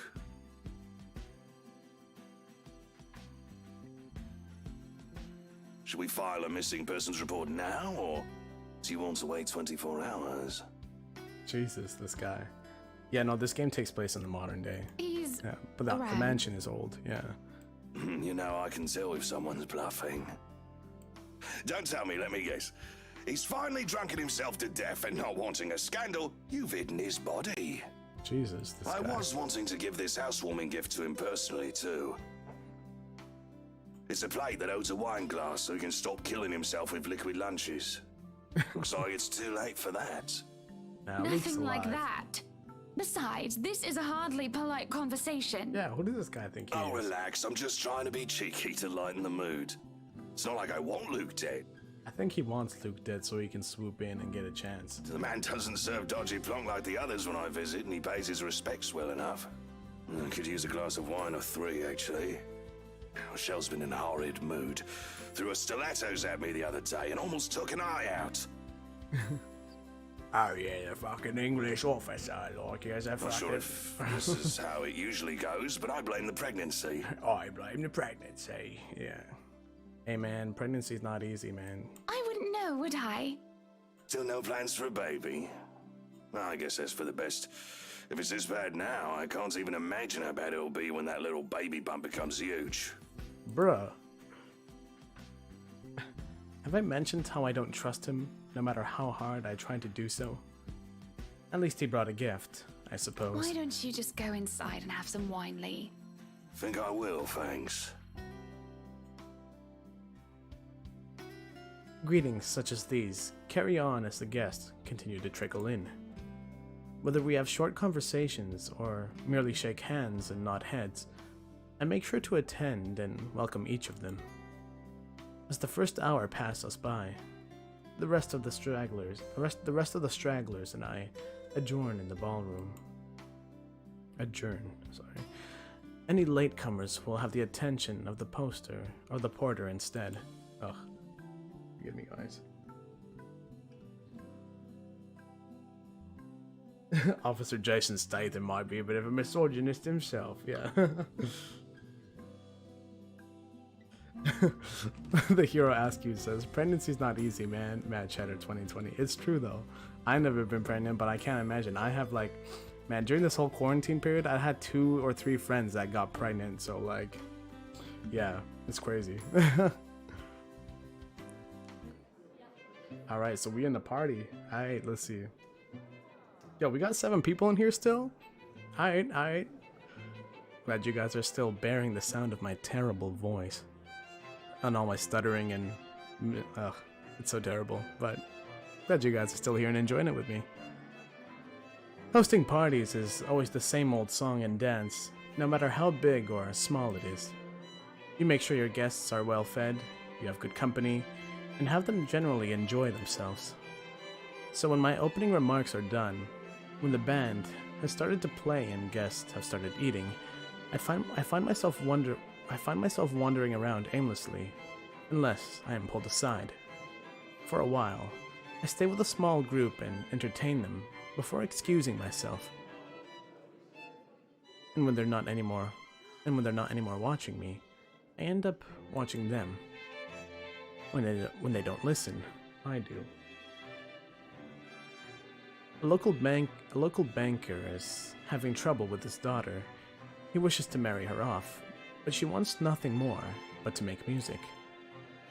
One of our hotel managers worry about the stolen belongings of one of his patrons, a failing in security, which should be brought up to higher authority soon. Our mayor, well, his cat died. Then there's that rose-haired woman once again. Yo, she is not dressed for the occasion. Rose. Girl, what you wearing at a party like this? It is hard to not notice her, with her distinctive locks. She also lacks the grace that the other ladies have, though that does not make her any less beautiful. Her stance and air she exudes instead are strong, and they make her stand out despite her casual attire. Many men have given her their attention, though each invitation to dance has already been turned down. I approach, intrigued, although it is no great mystery what occupies her attention. With the glances she keeps sending towards the boy with the oriental hair. Oh, she has a crush on Ash. I had a feeling. She remains unaware though, even as I stand beside her, pretending that I am there for a drink. You would catch his eye a lot better if you wore nicer clothes, don't you think? Didn't realize the housewarming was going to be this fancy. I would have gone with a nice dress if I knew. Bro, this is the same outfit you wear when you teach class, so could have done a little bit more. Oh, you're fine, dearie. It's only really the parvenu, those who climb, that come to these parties all dolled up. Quite the black-haired beauty, isn't he?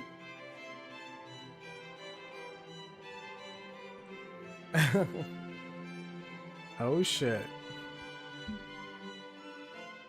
The boy comes over, but I do nothing to speak any softer. He merely passes by, and it is a wonder he doesn't hear what I say. Who, Ash? You know, you really shouldn't have turned down those offers. If I wasn't married, I'd happily go dancing with those young men. I'm sure you would, Hannah. But you said a name. Ash. That's the exquisite lad you've been looking at all this time. Yeah, actually, like, Rose got a nice rack, though, so... I don't know him, and I'm the one hosting this party. That must mean you know each other. Is he your boyfriend, then? Because that would explain those rejections. Oh, snap. Nice. That's a nice camera angle. Nice. In all my life, I've never seen a face grow red so fast. Oh shit, she blushing. The shade of her hair did not help as well.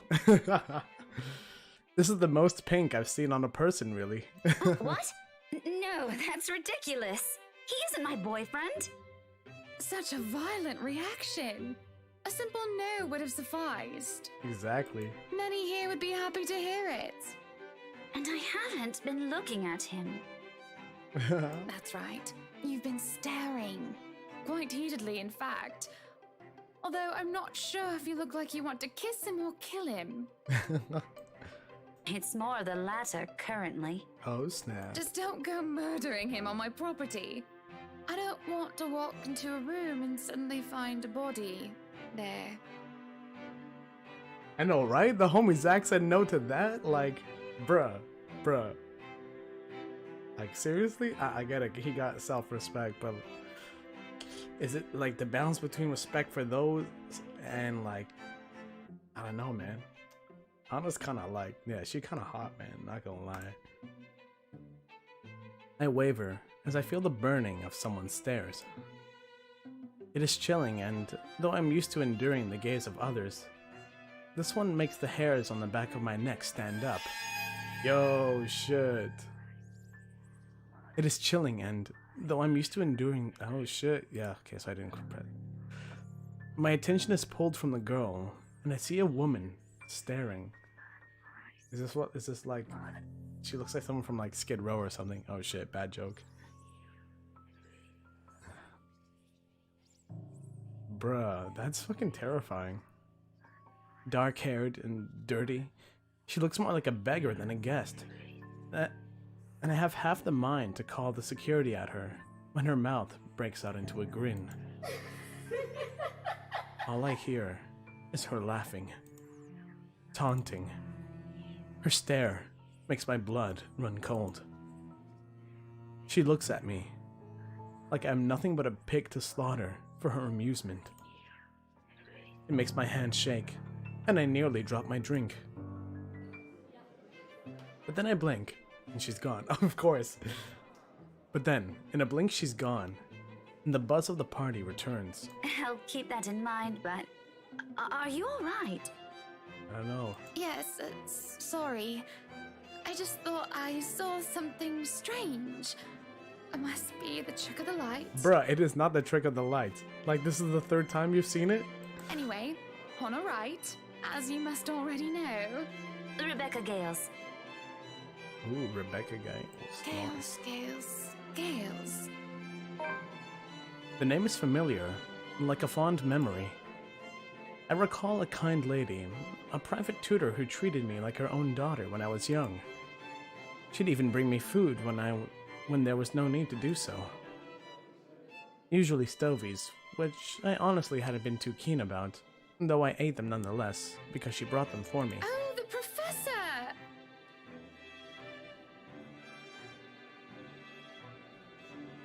Heroes.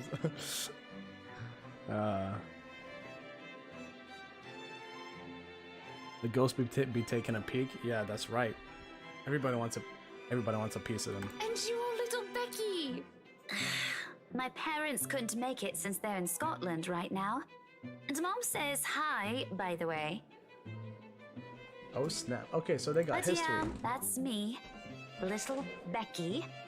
We met once before. Yes, oh, I remember you! You were the cutest little thing with glasses! And when we met, you were having boy troubles with this lad called something with an A. What was it again? Alan, Ashton. Adele, Albert, Alexander, Andrew? The more I list off names, the more red and more quiet Becky gets. Oh yeah, so it is Ashton. Yep. She starts to look a bit miserable. As her body language shows discomfort and stiffness. Perhaps I have triggered a horrid childhood memory. Surely, I hadn't been mean when she visited with her mother. I don't quite remember all of it. Ashton! Ash! That man is that boy! The same one. Aight, Baron, you gotta bounce? Aight, peace out, dude. Thanks for stopping by. It was a blast. Oh, goodness me, after all these years! I can see why, though. He's quite dashing. You don't really need to announce it to everyone within earshot, you know? Keep it down. Becky's getting all tsundere. I'm so sorry, but it really is cute. And a tad bit sad. So, this is a nice party, Miss Wright. please, Anna's fine. We're friends of a sort, aren't we? We must be friends, seeing as I know about your little infatuation, Becky. Don't Oh, you snap. worry, dearie.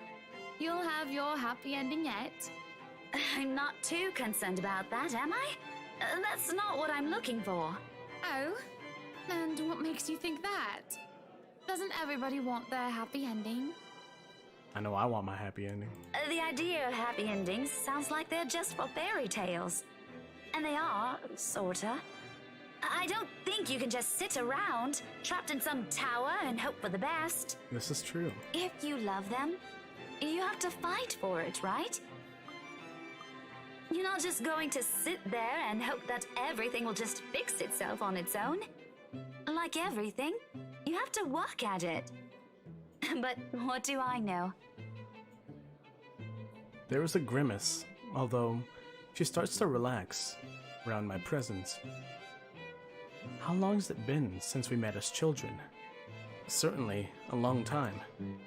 She was tiny back then, if I recall correctly. I'm sure the daughter of the two greatest professors I've ever known is smart enough to know what she's talking about. But have you told him how you feel? And it's been what? 20 years? 17, actually.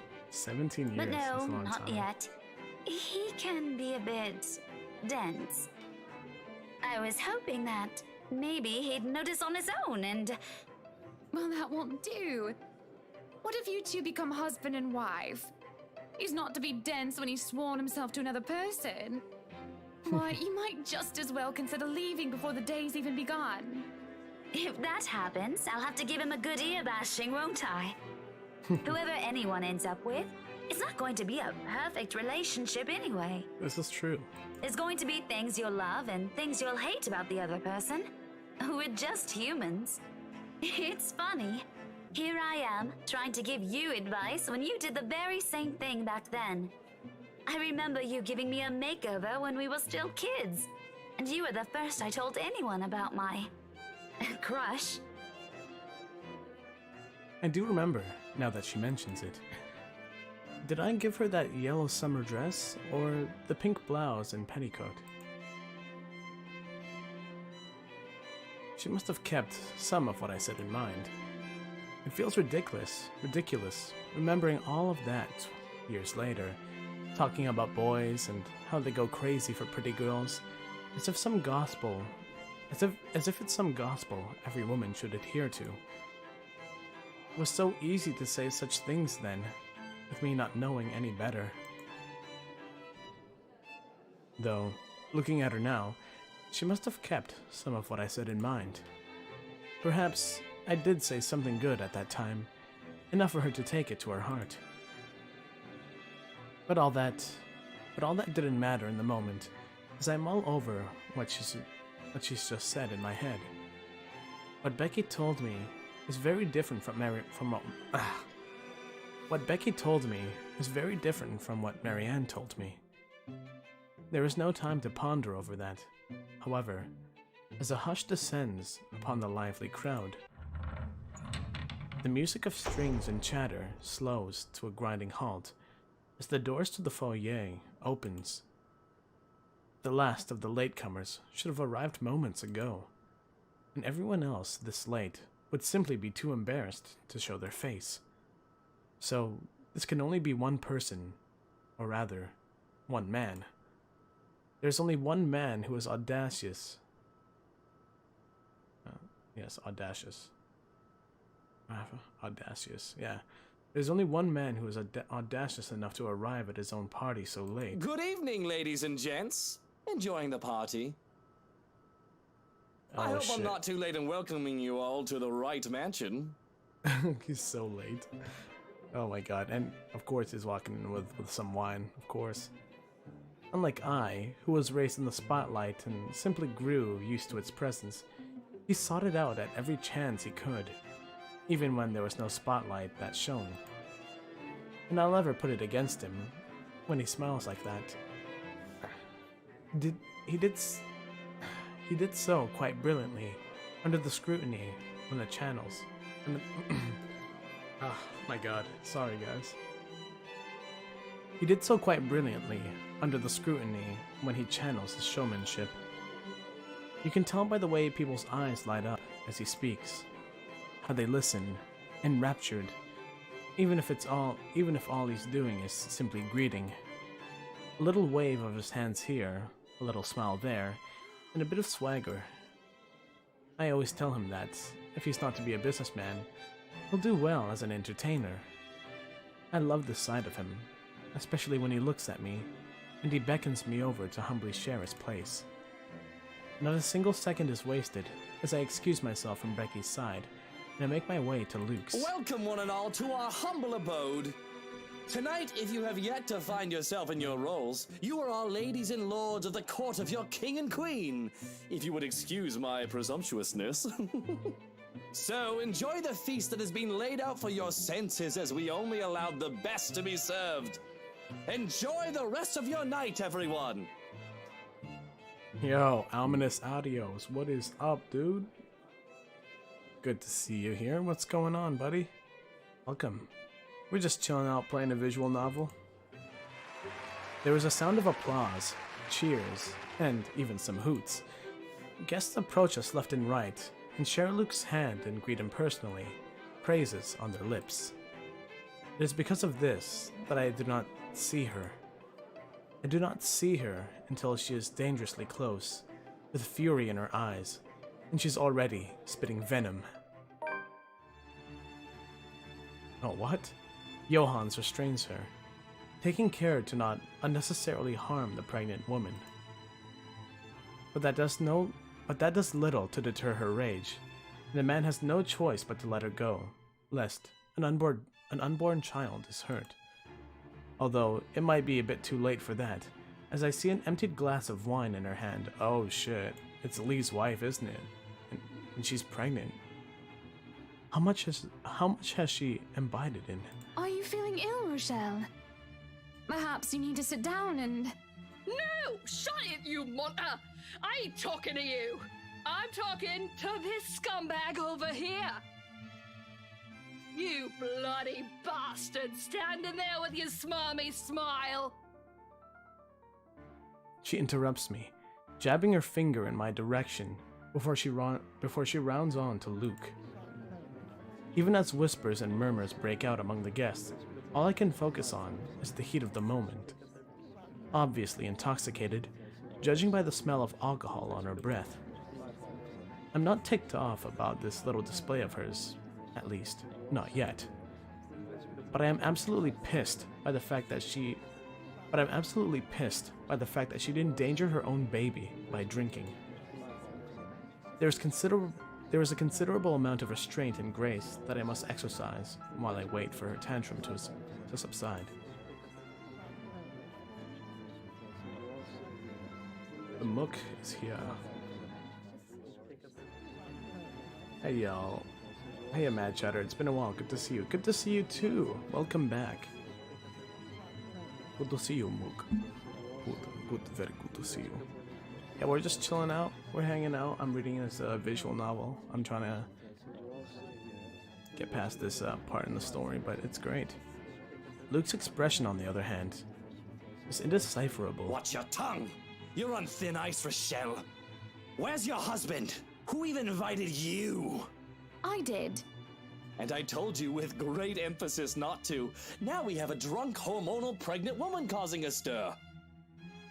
What is even going on? I'm just about to ask the same thing. I don't know. But Rochelle, do calm down before you hurt yourself. I can't understand a word you're saying. Where is that husband of yours? Lee! Collect your wife right now! Oh shit. Don't you fucking talk like I'm not here and you're not responsible, you ass! You The hell? told me that I should wait for you in the gardens! Wait, what? Excuse me. What is this nonsense you're going on about? Crazy talk! That's all it is! Just completely and utterly mad! Oh, is Luke, like, cheating? Has anyone seen the Chief Inspector? I am pregnant with your shit. little bastard! You promised me you'll take responsibility. God damn it, Luke! I finally got you to talk to me after months of silence, and you do this Nani? to me. Cheating husbando? This is preposterous! What? What do you mean you're pregnant with? Luke, is this true? Lies and slander, woman! Security! Johans, take her out of here before she makes an even bigger fool of herself! No, you do not do this to me. I was so ready to leave my stupid oaf of a husband. I told you to leave that damn wife of yours. Look at her. Does she look like she wants a baby? Does she look like she could take care of a baby? Oh shit.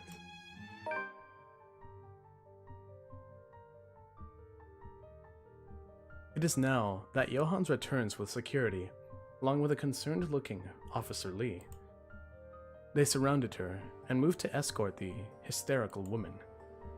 Judging by his pale face, he has heard the whole thing, and I feel nothing but pity for the man. Not that I believe Rochelle.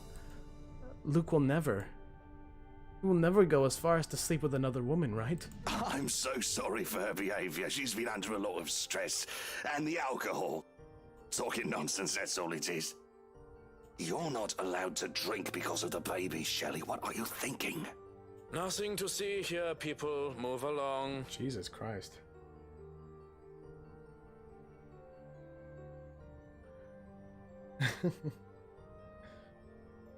Yo, Sharkbite is in the house. What is up, Sharkbite 15? What's Gucci, fam? He says, so, someone did end up getting banged. It just wasn't the sexy banging. That's hilarious. Now if we continue with the story. Is there really nothing here but the ramblings of a drunk? Of course, they're nothing but the ramblings of a drunk. She's just jealous.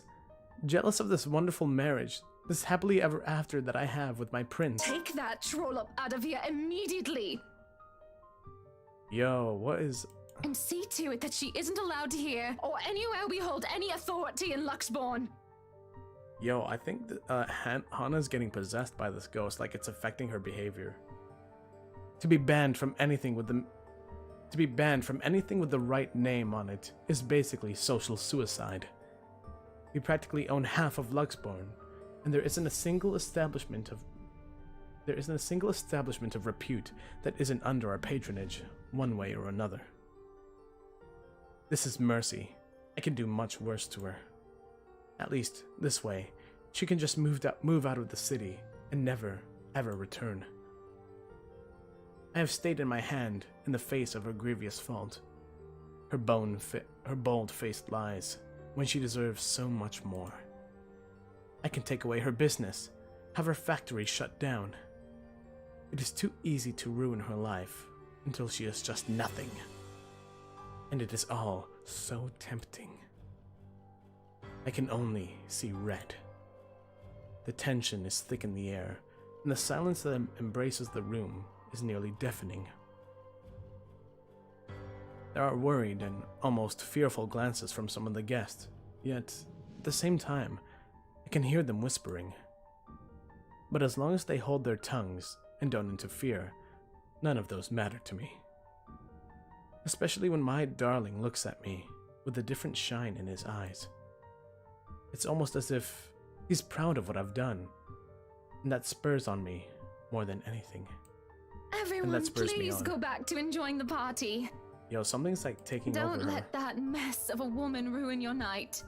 You heard her! Strike up the band, maestro, and let us dance like fireflies in the night! The hero Askew says, man, these people need Mari. The Mari show. Oh my god. Luke, you are not the father.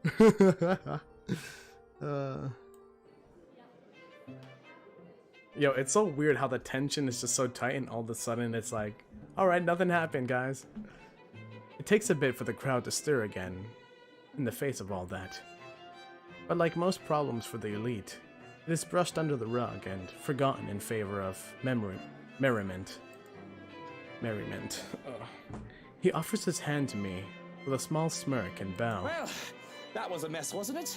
and you handled it magnificently. It happens. We are very important people, are we not? Milady. Yo, would you like to Aisha, what's up? dance?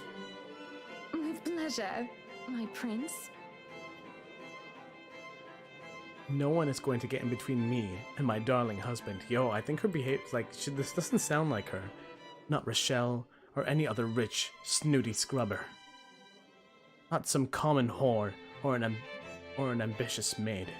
Oh my god, this is different. Like, I think the ghost is like inside her and it's affecting how she behaves. No one is going to get near him in that manner. Not while I'm around. And if I have anything to say about it, no one is going to get near him at all. Strange. Yandere Hana. The fanboys will eat this up. Oh, so true, bro. So true. How you doing, Artzilla Aisho? Yeah, no, we got a decent amount of people in here. I'm surprised. Thanks for chilling out with me, guys. Alright, now if we continue with the story. The day after proved to be a difficult task. My darling prince is a man of many connections, a man of the people. He's always talking to one person or another, and I'm always left alone, unable to stay at his side at all times. It is frustrating, but I have to be understanding. Besides, I don't see why he can't just stay at home. The least I can do is to make sure I have his time when he's here, which in and of itself isn't as easy as it sounds. Not with that bloody valet of his tailing him around. Johans, where's my tie? I can't find it anywhere. Have you looked around your neck? It should be there if it's not on your clothes horse, sir. Yo, your birthday's on Saturday as well, Aisha? That's crazy. You got another, Local Legends Burton's birthday is on Saturday as well, that's crazy, huh? It isn't often that I'm awake this early, or at least early enough to find my darling preparing for the day with his valet attending to him. It is an old-fashioned way to go about in the morning. He's able to dress himself after all. But he says that it really makes the day easier for him to have someone else do his tedious tasks, albeit with a grimace. Though, if that manservant of his dislikes the duty so much, I'll gladly do it in his stead. I've got it, my prince. Come here. Yo, she's acting different, Well, man. someone's up and at them especially early this morning, huh? Here I thought you'd be knackered by all the dancing we did last night at the party. And after that, well... Wow. Oh, shit. A saucy little wink and a smile is what he offers me as I draw close to fix his tie. And when the valet reaches out with his perfume, I quickly take it and shoo him aside. This close, this scent fills me with the smell of white flowers, cocoa, cardamom, and almonds. It is intoxicating. And the sight of the two of us in the vanity mirror is picturesque and perfect. Yeah, I don't know, she's acting strange, man.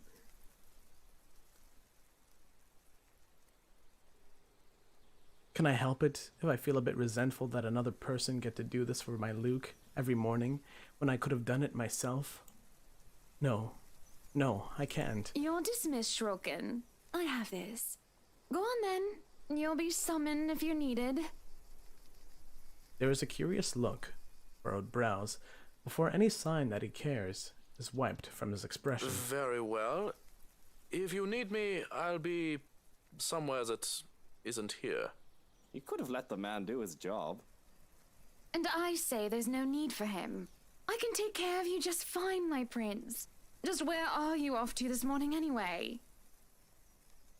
I hate the thought of him leaving me. Feels like an eternity without him here. In this lonely place that doesn't feel like home quite yet. Although, the mansion is really growing on me, slowly but surely.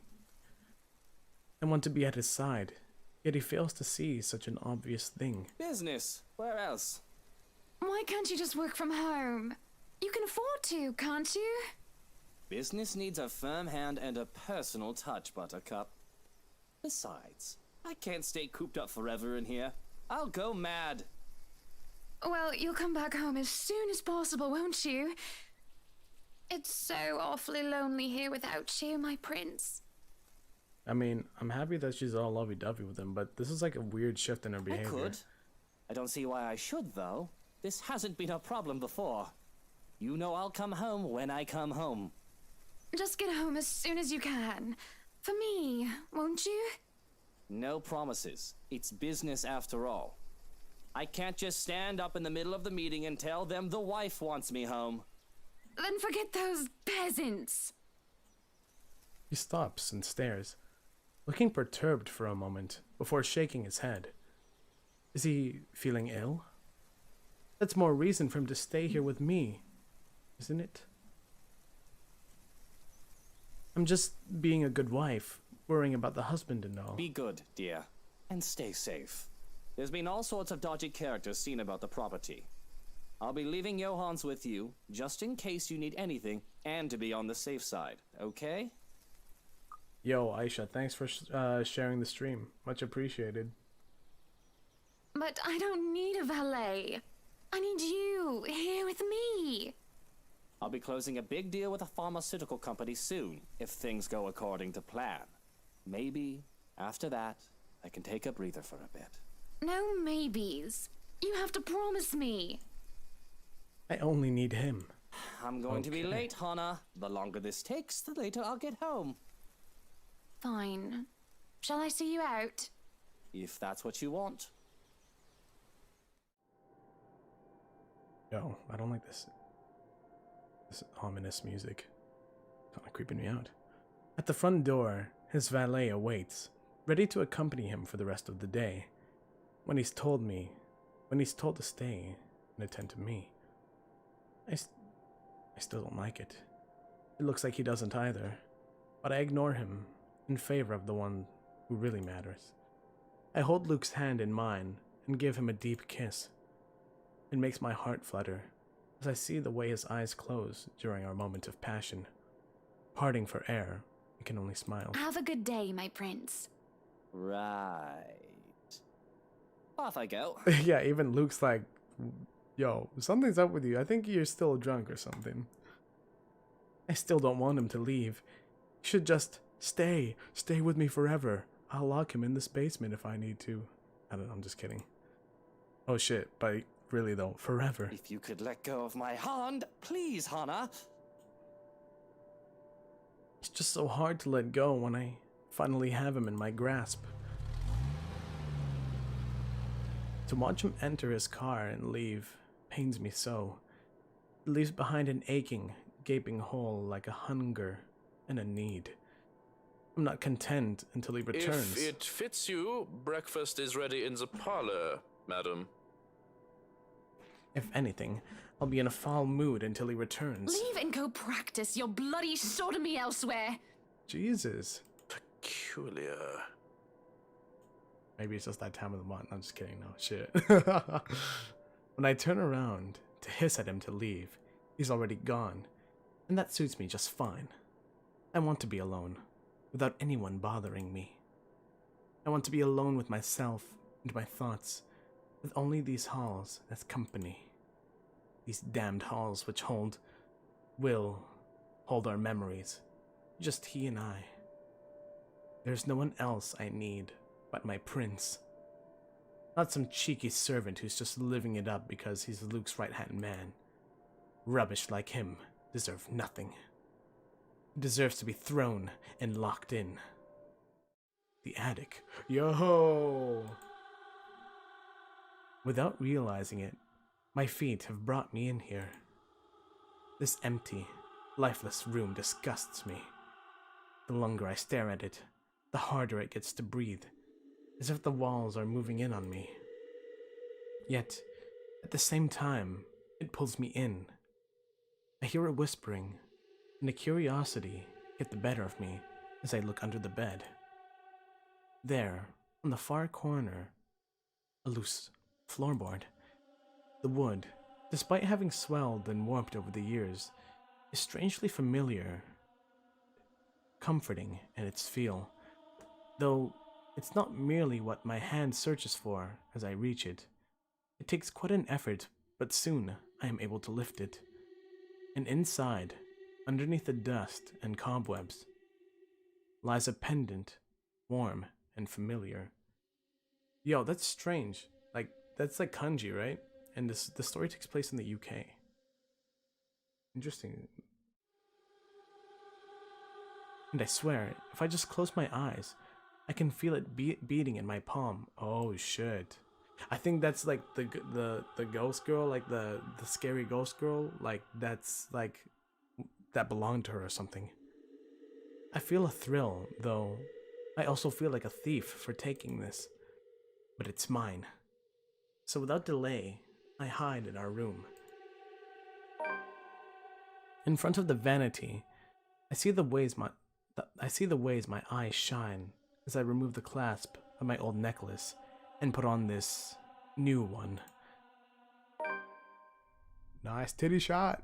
Shit, I'm just kidding. Alright, see ya, Aisha. Have a good one. It fits a lot better than the old one. I can feel it as it weighs on my chest. Right where it belongs. Bruh. Bruh. She's getting all like creepy and shit. Aight. Oh yeah, we playing the Zachary. The pleasant aroma hits me long before I cross the threshold. Faint, but light and warm.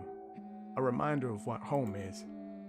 Pa's stern but commanding gaze. Ma's tender smiles. The sunlight filtering through the eaves in the morning. And the distant smell of cinnamon and vanilla as it drifts through the air every time something cooks from the room. The room. Our room. Ma and Pa's pride and joy. My sister and I too, eventually.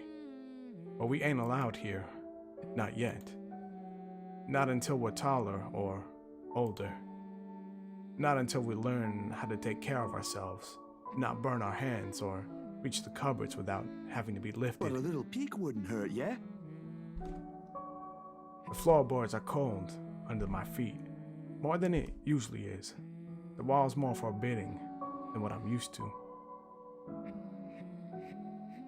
The Boggs says, has to start reading up on the next one for tonight. Great work, Mad Chatter. Thanks for streaming this. Later, y'all. Take it easy, Boggs. Thanks for swinging by, man. I might play for a little bit, and depending on...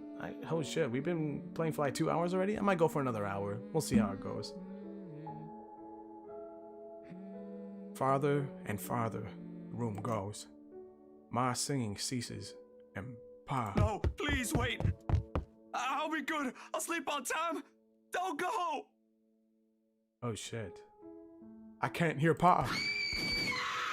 Not above the raucous clanging and deafening roar of gunshots, nor the screams replacing the soft melodies. It is only the blinding fear. When my foot slips, the red sea that catches me is bitter and frigid, but the blood that drips in my hand is warm, warm, warm. It ain't my blood. The walls tumble and everything goes quiet. Shit. Okay, so his parents died. Okay, so that's the scoop. I'm gonna just like pull up and save on a new slot just in case. The first few notes, while muffled, are enough to wake me up. It takes a few moments for everything to fall into place, for my eyes to adjust to the light streaming into the room. Despite the pleasant chill the AC brings, my shirt is clinging tightly to me, and my blanket a tangled mess around my throat. It's one of those nights, again when sleep passes like a blink and is plagued with vague, fuzzy thoughts.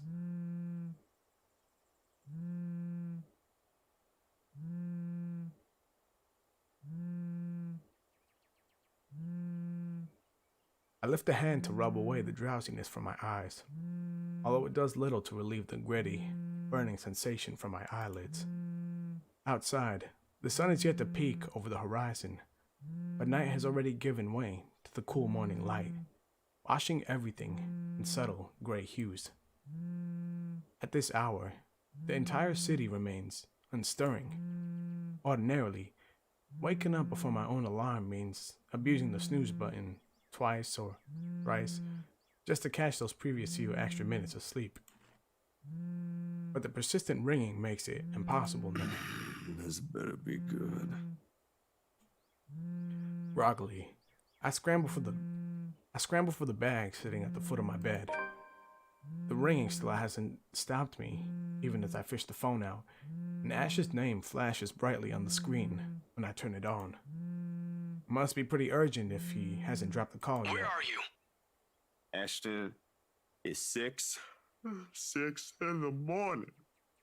Sun hasn't even risen. Hell, my brain ain't even awake yet. What do you need? Get your ass here, pronto. Here? Hold on. Can't this wait until I'm actually awake? No, Rebecca's not in a good state, and... Oh, what's up? His voice hitches, and I fail to catch the last of what he's saying, for a sudden racket on the other side of the line. When the noise dies down, however, he does not continue. His abrupt change in his tone, the unexpected hesitance to speak, puts me on edge, and a different kind of anxiety clings to me. Something's wrong. Here is where, Ash. Apartment. Rebecca's. And Isabella's. Just get here, please. He drops the call before I can ask more. Maybe it's just me, or my sleep-addled brain, but in the short moment, he sounds almost as if he's pleading. The thought alone does not ease the lump of dread gripping my insides already heavy with fear. But despite the questions currently swimming inside my mind, I waste no time in getting dressed, the rest of the day's plans and scheduled meetings effectively forgotten. Whatever lies ahead, I hope this ain't one of those times when my intuition is right.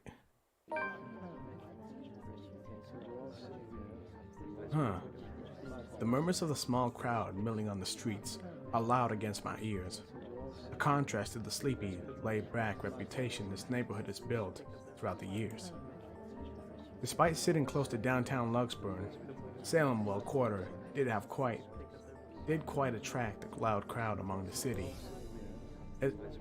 Isabella mentioned once how the quiet bothered her in the first few years here. She's grown so used to the routine clangor of the slums in her hometown, it has become the closest she has to a lullaby. She never did quite adjust to the kind of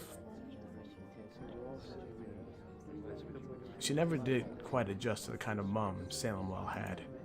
Yet now, I highly doubt this kind of commotion either in her own apartment complex, no less. Moreover, where's Rebecca in all this? I was hoping either one of them will be able to get me to an explanation, but a number of police cars and an ambulance are parked along the street closest to the compound. Given Ashton's tone over the phone, I already half expected their presence here. What's a little surprising are the news vans lined up on the road opposite. What in the blazes is the press doing here?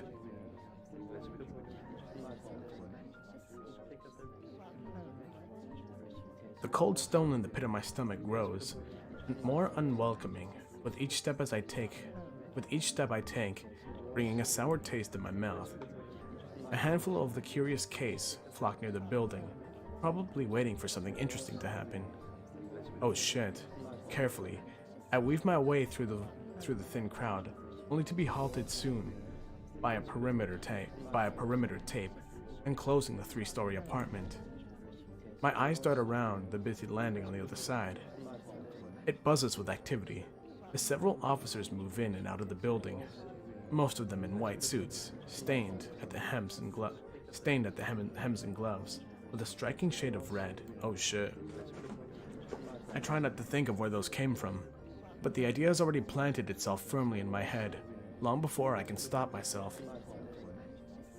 Ash must be in there somewhere, if this is that kind of case. I wait. And after what seems like a lifetime, he emerges from the building, his own glove smeared in the same red shade the others had on theirs, and exhaustion evident on his face. Briefly, he scans the area, but quickly averts his gaze when he catches my eye. Without so much as a wave of it or an acknowledgement, he starts to walk off in the opposite direction while reading off the papers he's had on hand with complete focus. Yeah, was it Rose or the girl with the green hair, was it? Yeah, she was alright. But yeah, I guess she died mysteriously, like, after reading that letter, right? Or she didn't see the... Yeah, I think she saw the letter. I get that he's busy, but that's on a whole different level of weird. Not 3 steps later, though, he seems to think better of it. He pauses, before wheeling around and walking back towards me. This kind of hesitance, while not unheard from him, is only enough to feel the sick dread clawing at my insides. He doesn't meet my eyes when he speaks either. Sorry you had to be greeted by this. You say that like this is something new to me. Yeah, man, Zachary, seen a crime scene before? Come on, dude, after all these years, every time I see your name on the caller ID, I'm already half expecting something shitty went down again somewhere. An expression, both pained and wary, crosses his face momentarily before hiding back under his casual mask of indifference. The rest of my laughter dies from my lips, replaced by the sound devoid of any mirth. I try as I might to keep the talk light. The thick atmosphere has become stifling at some point. I've always known how taxing his work in the police force has become since his promotion. I've seen it with my own eyes, as a matter of fact. But right now, have things really gotten this bad for him lately? Can't say the side of forensics is a pleasant thing to see in the morning. Yeah, anyway, where's Rebecca? You mentioned she's not in a good state.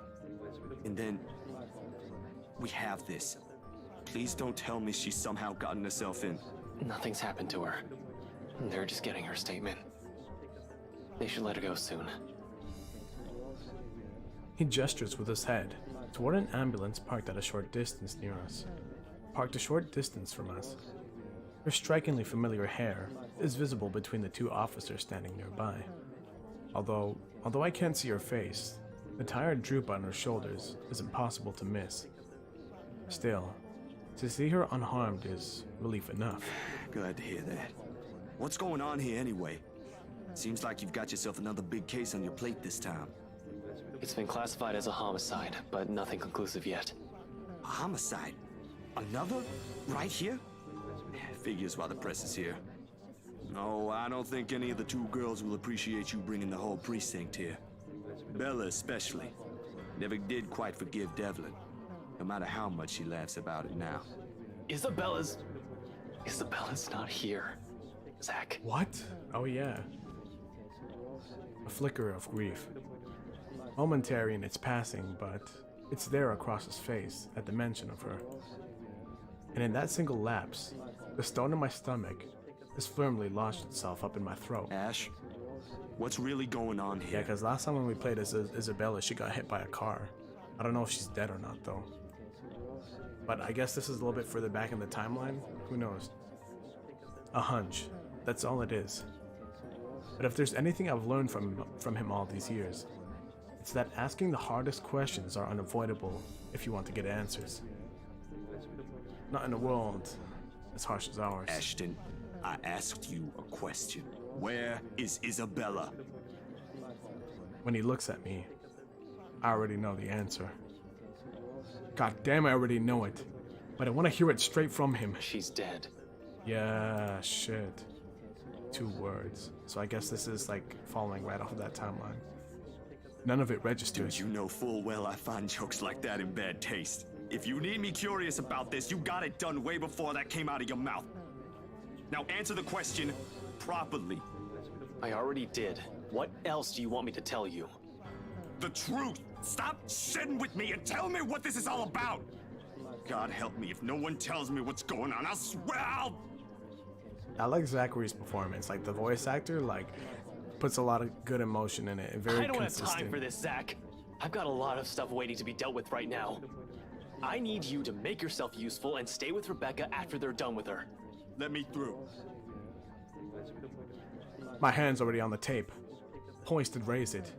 But he's quick to move in front to bar me from crossing to the other side. It only serves to raise the ire bubbling up in me. The tone he takes, doesn't help either. I can't let you do that. This place is off limits until the investigation's over. It wasn't a request. Let me through. What could you possibly want to? You said she's dead! I want to see it with my own eyes, Ash. I'm not buying any of your bullshit until I've seen it with my own eyes. Jesus. Yeah, the voice acting's really good. Move aside! Or what? You'll break the tape? March in there like some criminal above the law? Because I'm telling you that's what you'll be once you do. And I won't be able to keep you out of trouble this time, no matter how innocent you are. Screw the rules! That is my friend in there! Just the other day I was talking with her. How can she be dead right now? How sure are you that she is? All I'm asking is proof, goddammit! It's not that simple. We're following a protocol here. And friend or not, you have to stay in line while forensics finishes documenting the victim's body and every fucking thing in the goddamn scene. Now back off, sit down, and let us do our work. Don't make this harder for us, Zach. What? You make it sound like you don't even know her. Ain't she your friend too? It's not that. You don't understand. Right now, she's nothing but a dead body. We need to... All I saw is red. Yeah, do it. My anger subsided just as quickly as it erupted. The next thing I know, she's on the ground. He's on the ground, nursing a bloodied lip and bruised cheek with an unreadable expression on his eyes. My fist falls to my side, limp and forgotten. The papers and photos he's been holding on to all this time flutter uselessly to the floor around us, as if to mock me. His rage would have been better, far easier to deal with, than the wall he's currently built up around himself. With it, there's only hurtful words and ugly truths. No puzzling guessing games that leaves you thinking for days on end. I shouldn't have let my temper get the better of me either. I want to apologize, say something to remedy the situation, but my mouth has gone thick with fear and remorse all at once. I can only look at my feet, no longer standing close to the boundary I threatened to cross earlier. And that is when I see it. Understanding dawns on me, violently enough to shake me. With trembling hands, I reach for the scattered photographs off the pavement. Oh shit! That's what happened to Isabella? Holy fuck. A sick, burning feeling immediately rises up my throat. Purely on instinct, my eyes move in. My eyes move in every corner of the print, searching for a sign of tampering, for any discrepancy, for any hope that this might just be an awful prank. But try as I might, I can't find it. Ripped apart. There's no other word for it. She barely looks herself. She barely looks like herself. In fact, I wouldn't have known it was her if Ashton hadn't mentioned something earlier. When I think of her, all I see is this person who has rarely ever lost the cheer in her voice. Alright, Ominous, you go ahead, take it easy, bruh. Often upbeat, rarely dispirited. Now, she's nothing more than a mangled mess of blood, flesh, and splintered bones. Her head is bent backwards, the eyes and mouth open in a silent, empty scream. A big hole in her torso, big enough to expose her insides, gapes open at me. That's so messed up. It's as if a savage beast has torn it viciously open and feasted on it. Every organ mutilated and butchered beyond all recognition. Blood pools from the open wound, drenching her and the floor in a deep shade of red. I can smell and taste it, even without being there. When I finally look back at him, Ashton's shoulders have gone rigid. His eyebrows are drawn in a tight frown, his jaws clenched tight. I recognize the frustration, his frustration, for what it is. It's not that Ash doesn't want me to see her. He simply doesn't want it to be seen in this state. This ain't how he wants her to be remembered. I struggle to find the words, anything to fix this god-awful misunderstanding. This ain't what we should be doing right now. But the way he only looks away as he pushes himself off the ground. Ash, I don't know what came over me. I won't be pressing assault charges considering the situation. I've got things to check with the other officers, but don't go thinking you can easily cross this line without me here. The other police types won't be as forgiving.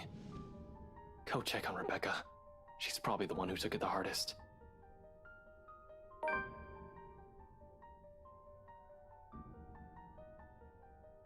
Without another word, Ash gathers the papers littering the ground, ducks under the perimeter tape, and walks away with so much as a backward glance. Doesn't even remember that the photos are still in my hand. In hindsight, I could follow him. I should follow him. Return these to him, apologize, and maybe attempt a decent conversation without butting our heads or getting into a trivial squabble over this. Of all things. But he's right. Damn it. He's right in that we're not the only two people going through this. And right now, Rebecca has to bear losing a friend all on her own. Who should I be with? Alright.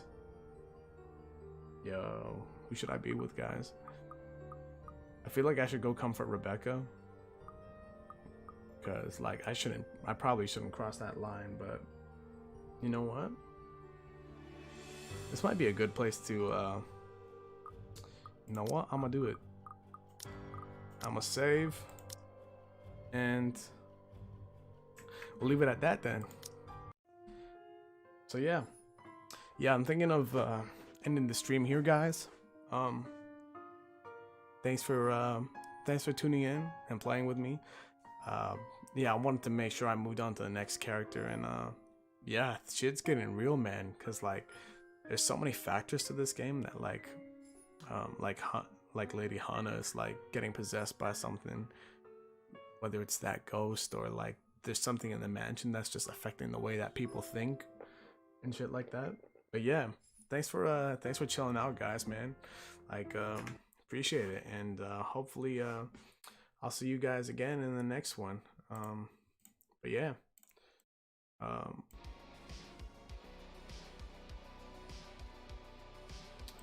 yeah, anyways, thanks for tuning, guys. Yeah, I'll try and you know, stick to a regular schedule. I got some videos on the way as well, but maybe next week we'll continue right where we left off.